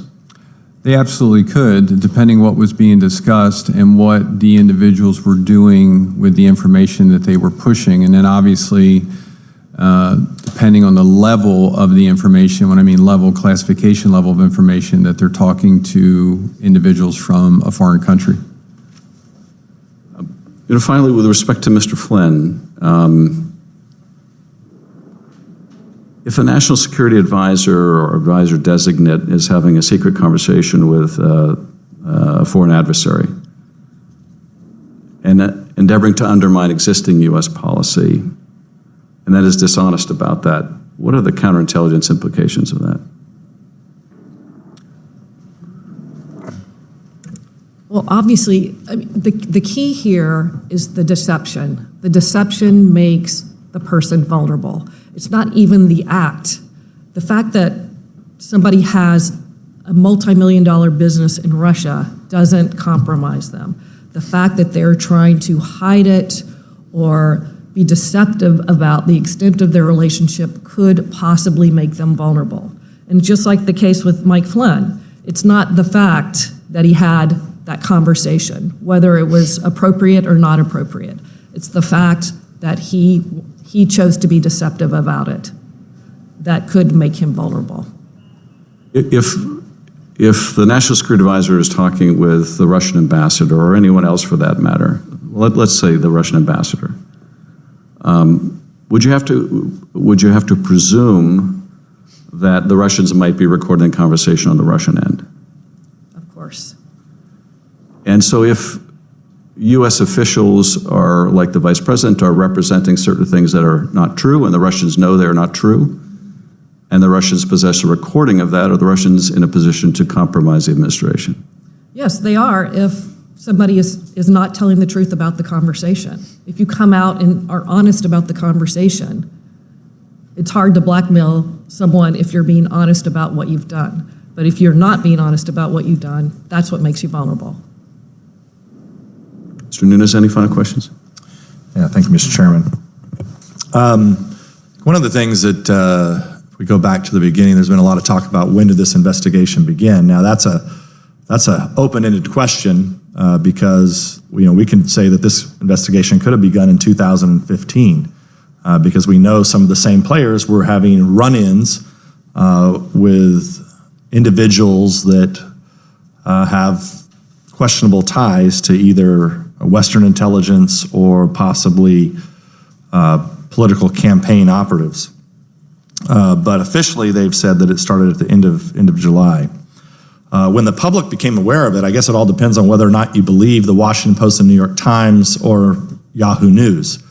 Because you had Christopher Steele, who we now know was an FBI paid informant, out not only briefing multiple news agencies, but if you're to believe those same news agencies, they also had sources within the FBI and the Department of Justice. Now, you all work there. Is this normal to have an FBI informant, Christopher Steele, who's been hired to investigate the Trump campaign by the FBI, hired by the Clinton campaign to investigate the to investigate the Trump campaign, then talking to media, talking to people within the State Department? Is this normal activity by the FBI or Department of Justice? No, I think Steele was ultimately the reason that was given for his termination as an informant was contacts with the press, because that was a violation of his understanding with the FBI. But we shouldn't just leave it at Steele, because in those same articles, if these reporters are to be believed, there's multiple sources within Department of Justice, FBI, or senior intelligence officials, I think is what I thought you were just asking me about informants. Officials should not be talking about investigations to the media. Right, so we have, if the stories are to be believed, I couch it with that, we have an FBI informant who's both working for the Clinton campaign and the FBI investigating Trump, leaking to multiple news outlets. We have multiple people within the FBI and DOJ leaking to news outlets. At some point here, I'm just shocked that there's not more former DOJ and FBI officials who aren't out there saying, look, this is wrong. I don't know how any Republican, unless something like Ms. Stefanik's bill passes, this counterintelligence department over at the FBI, I think, is in big trouble. The fact that you guys are sitting here, former FBI officials, and not saying that it, basically making the case that it's okay to use these very special powers to target a political campaign, it really troubles me. I'll just leave it at that. I want to just finish up on the Trump Tower, Moscow, as there was a little talk about Trump Tower, Moscow, and how that concerns some of you. Would it concern you that Fusion GPS, who is the Democrat campaign operative arm, dirty operations arm, they were also working for Russians? Were you familiar with that? Mr. McCarthy, are you familiar that Fusion GPS was working for Russians? Yes, they were working for the Katzevs in connection with the Prevezon litigation, which is a forfeiture action that was brought by the Department of Justice in connection with the killing of Magnitsky and the fraud that flowed out of that. Were any of you familiar that Fusion GPS was working for these entities? No, sir. I was focused on the Mueller report for this discussion. Okay, so so now that you know that Fusion GPS was working for Russians, another thing that needs to be put on the record here is that not only were Fusion GPS hired to oppose the Magnitsky Act, to dirty up Bill Browder, who I think many people know was a friend of Magnitsky, and smear him, really. But when Glenn Simpson admitted the time that he would testify before this committee, that he met with the group that met at the Trump Tower, I'm back to the Trump Tower meeting, he met them the day before, the day of, and the day after. So you have Glenn Simpson, who's working not only for the Clinton campaign to dirty up Trump, he's also working for the Russians to dirty up anybody who doesn't oppose the Magnitsky Act. He's meeting with all those individuals. Now, you as counterintelligence, former counterintelligence people, would that raise any flags to you at all? That a Clinton campaign operative arm is who's working for these same Russians, happen to be the same Russians that are meeting with at Trump Tower, offering supposed dirt? I think it's not in a vacuum. So it's not just about President Trump's campaign or Secretary Clinton's campaign. It's about the context to Americans of information. So regardless of whose campaign it was, if there were significant concerns or things that we thought that could raise to that, I think it absolutely would be worth looking at. Yeah, and one of the things, as I stated in my opening, Mueller doesn't talk about fusion GPS at all, even though of all their questionable contacts with the Russians, including the fact, and I'll just close with this for the record, after we discovered all of this, we brought Glenn Simpson back and numerous other fusion GPS employees, and they pled the fifth before this committee and refused to answer the questions. So if that doesn't raise questions, I don't know what does. But with that, I want to thank the witnesses for appearing today, and I yield back.